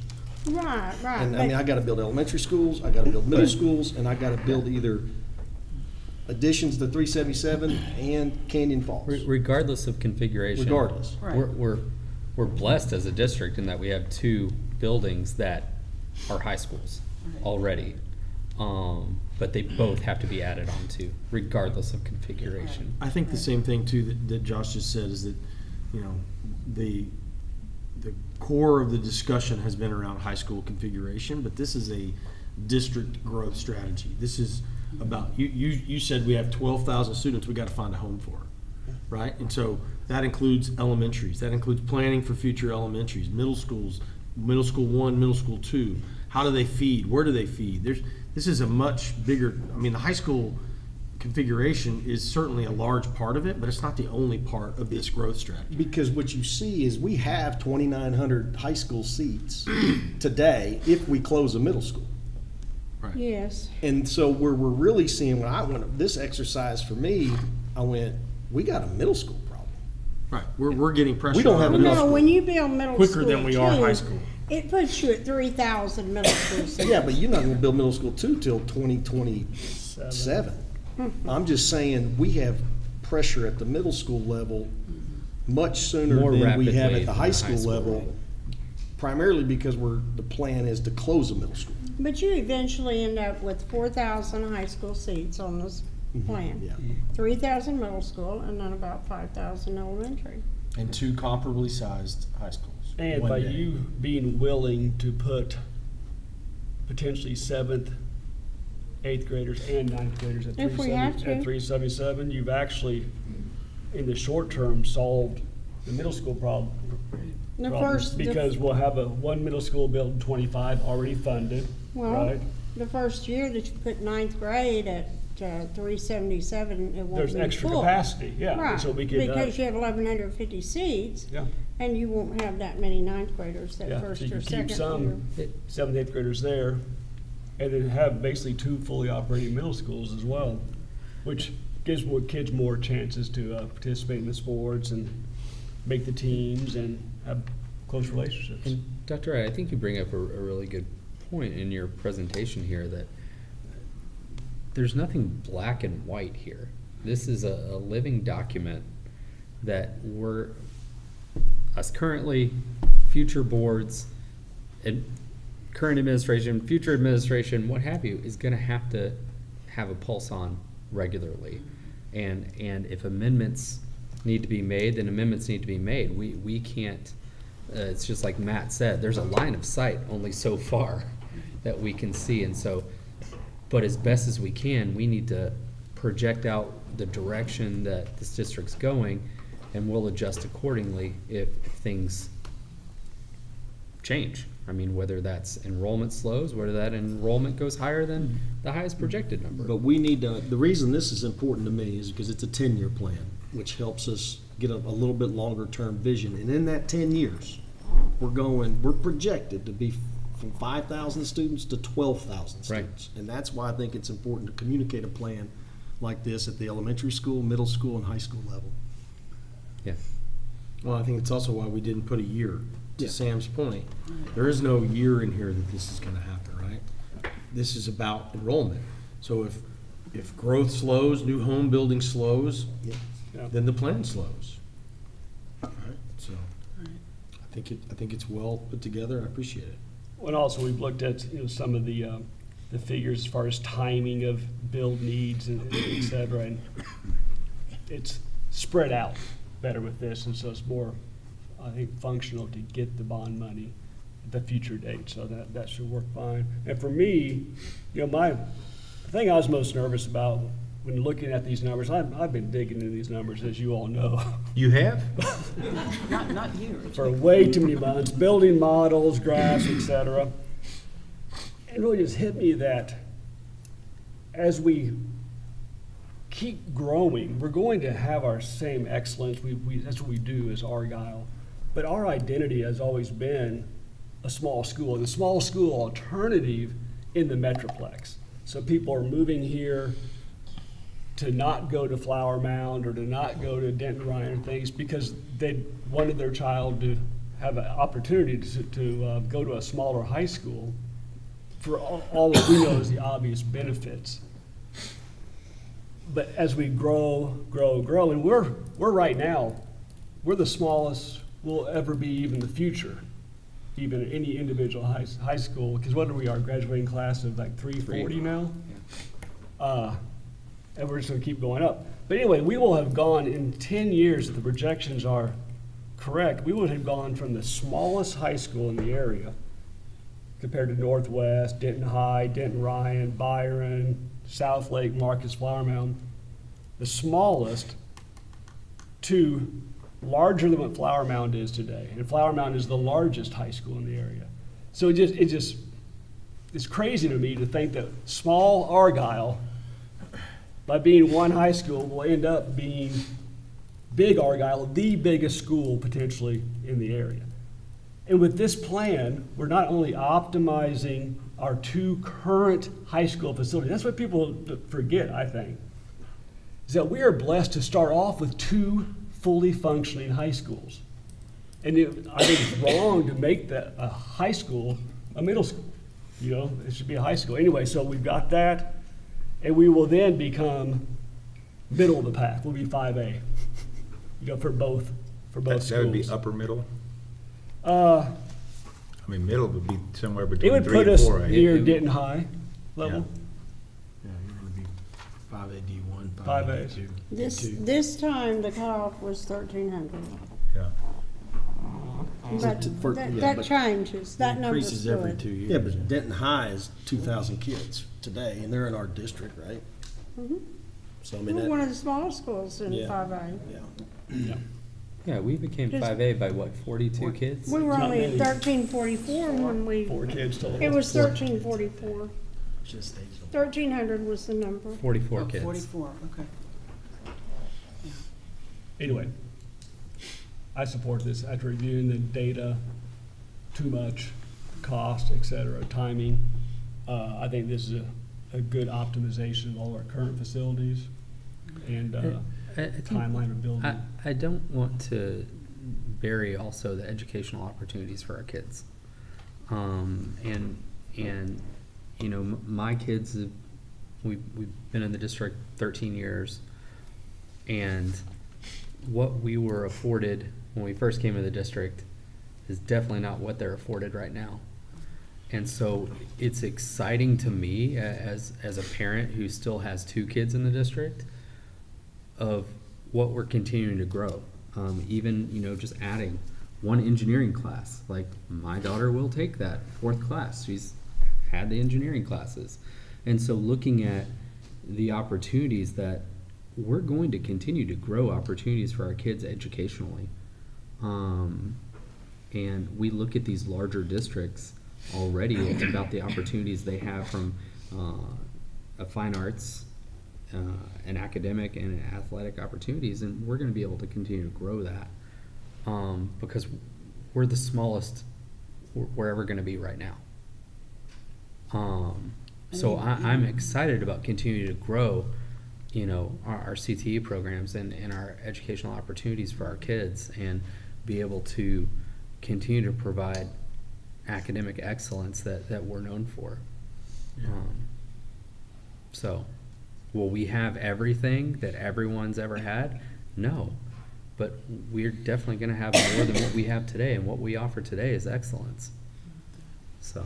You know, Richie, I don't know if I agree that you've studied the numbers too much. I actually think that the board's understanding has evolved, probably much like the committee evolved, and anybody who spent as much time studying this as we have collectively learned a lot. And, you know, the funny thing about this plan is that at first glance, probably everybody doesn't like it, right? It doesn't serve anybody's initial gut response, which is at 2,700, the people who want 2 schools, that's way too big. And people who want 1 school forever, they're not going to be happy either.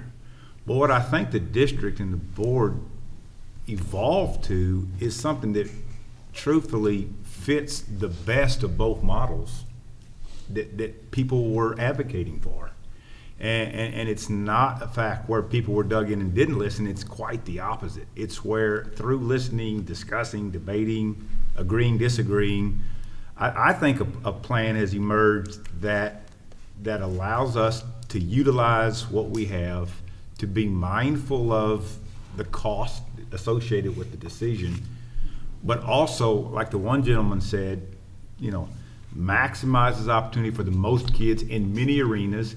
What I learned about the true positives for a one school system, and they are positives. One, us to utilize what we have. Are you live streaming? One is that there is the maximum amount of opportunity in terms of curriculum.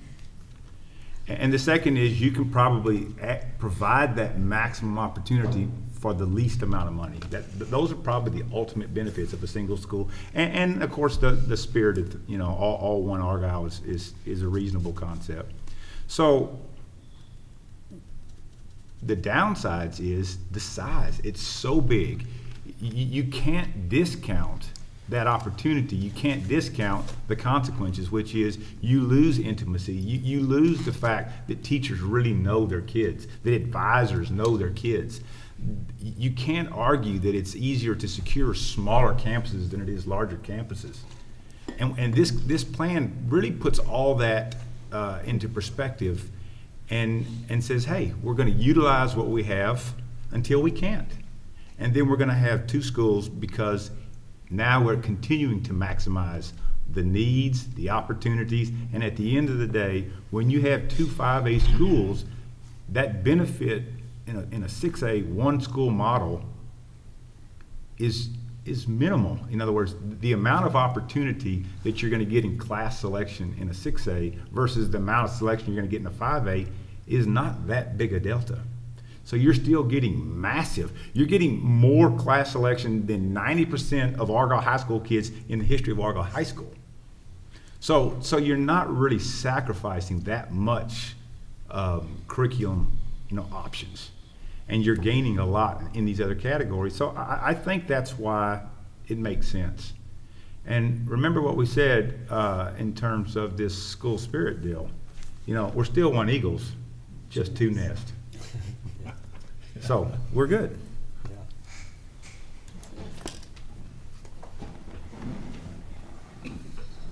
Anyone else have any comments, questions for Dr. Wright?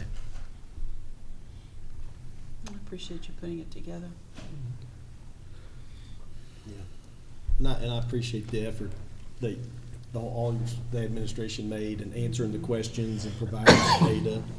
And Jeff and Liz and Dina, everybody, and Dr. Wright, and then Richie just put a lot of number crunching into this thing. I apologize. No, I will say, every time we ask questions, you guys all had answers, so we're very appreciative of that. All right, I'll entertain a motion to approve action item 12H as presented. I make a motion to approve item 12H as presented. Mr. Weston, motion to approve. Do I have a second? Second. Mr. Hawksworth, second. Any further discussion? All in favor say aye. Aye. Any opposed? All right, thank you. 12I.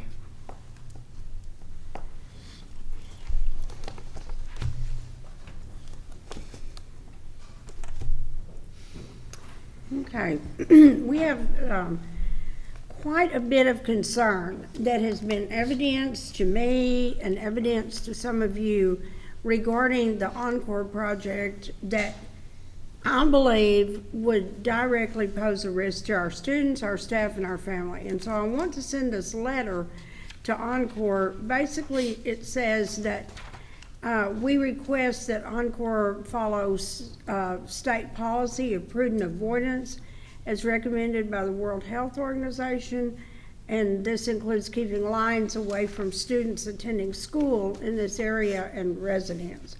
Some of these lines are projected to run through future Argyle school sites and residential developments, which would pose a significant safety risk. So I'm just asking that also the possibilities there that property values would be negatively impacted which could impact the district's tax collection base.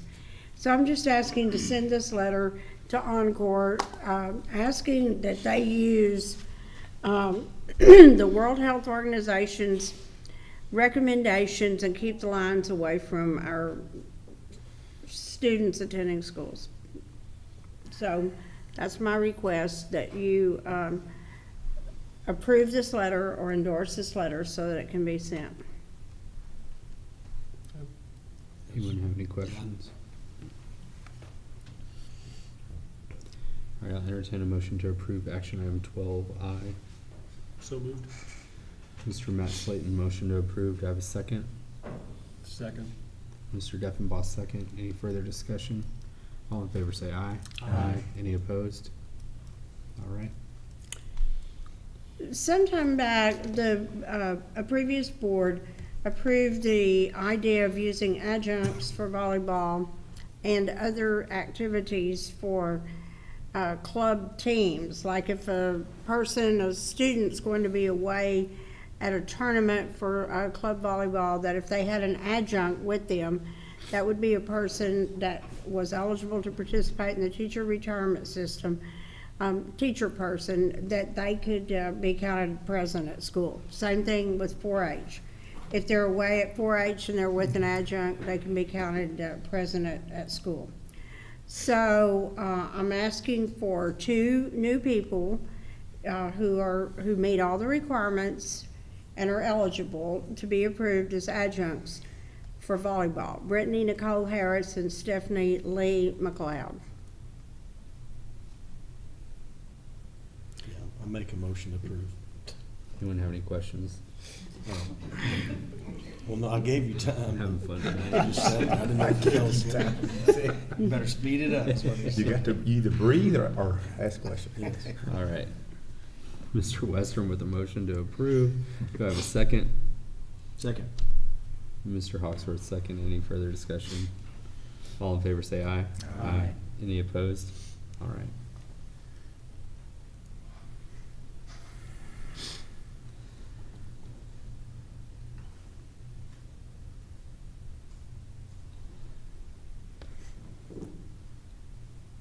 This is the election order.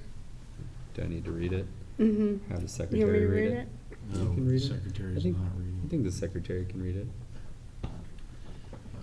Mr. Hawksworth, go right ahead. Mr. The whole Secretary, thing? would you like to Yeah. read the order of election? Gosh. Order of election. An election is hereby ordered to be held on Saturday, May 6, 2023 for the purpose of electing 3 members to the Board of Trustees, place 1, place 2, and place 3. The first day to file or for a place on the ballot is Wednesday, January 18th, 2023. Applications for a place on the ballot shall be filed by Friday, February 17th, 2023. Early voting by personal appearance will be conducted each weekday at Denton County Elections Administration, 701 Kimberly Drive, Denton, Texas, 76208. Additional designated locations to be determined by a contract with Denton County Elections, beginning on April 24th, 2023 and ending on May 2nd, 2023. Hours to be determined by Denton County Elections. Applications for ballot by mail can be mailed to Elections Administrator, Denton County Elections Administrator, 701 Kimberly Drive, Denton, Texas, 76208. Applications for ballots by mail must be received no later than the close of business on the 11th day before Election Day. Polling place listed below will be open from 7 a.m. to 7 p.m. Saturday, May 6th for voting in a general election. Denton County Elections Administrator, 701 Kimberly Drive, Denton, Texas, 76208. Additional locations to be determined by Denton County Elections. Issued the 17th day of January 2023. Signature presiding officer. Gosh. I didn't get that, Craig. Could you reread that? Yes. Run it back. No. All right. I'll entertain a motion to approve the order to call a school district trustee election on May 6, 2023. So moved. Dr. McDade, motion to approve. Do I have a second? Second. Mr. Matthew Slayton with the second. Any further discussion? Any need to read it again? All right. All in favor say aye. Aye. Any opposed? All right, thank you. read this Go to the next influencer. page.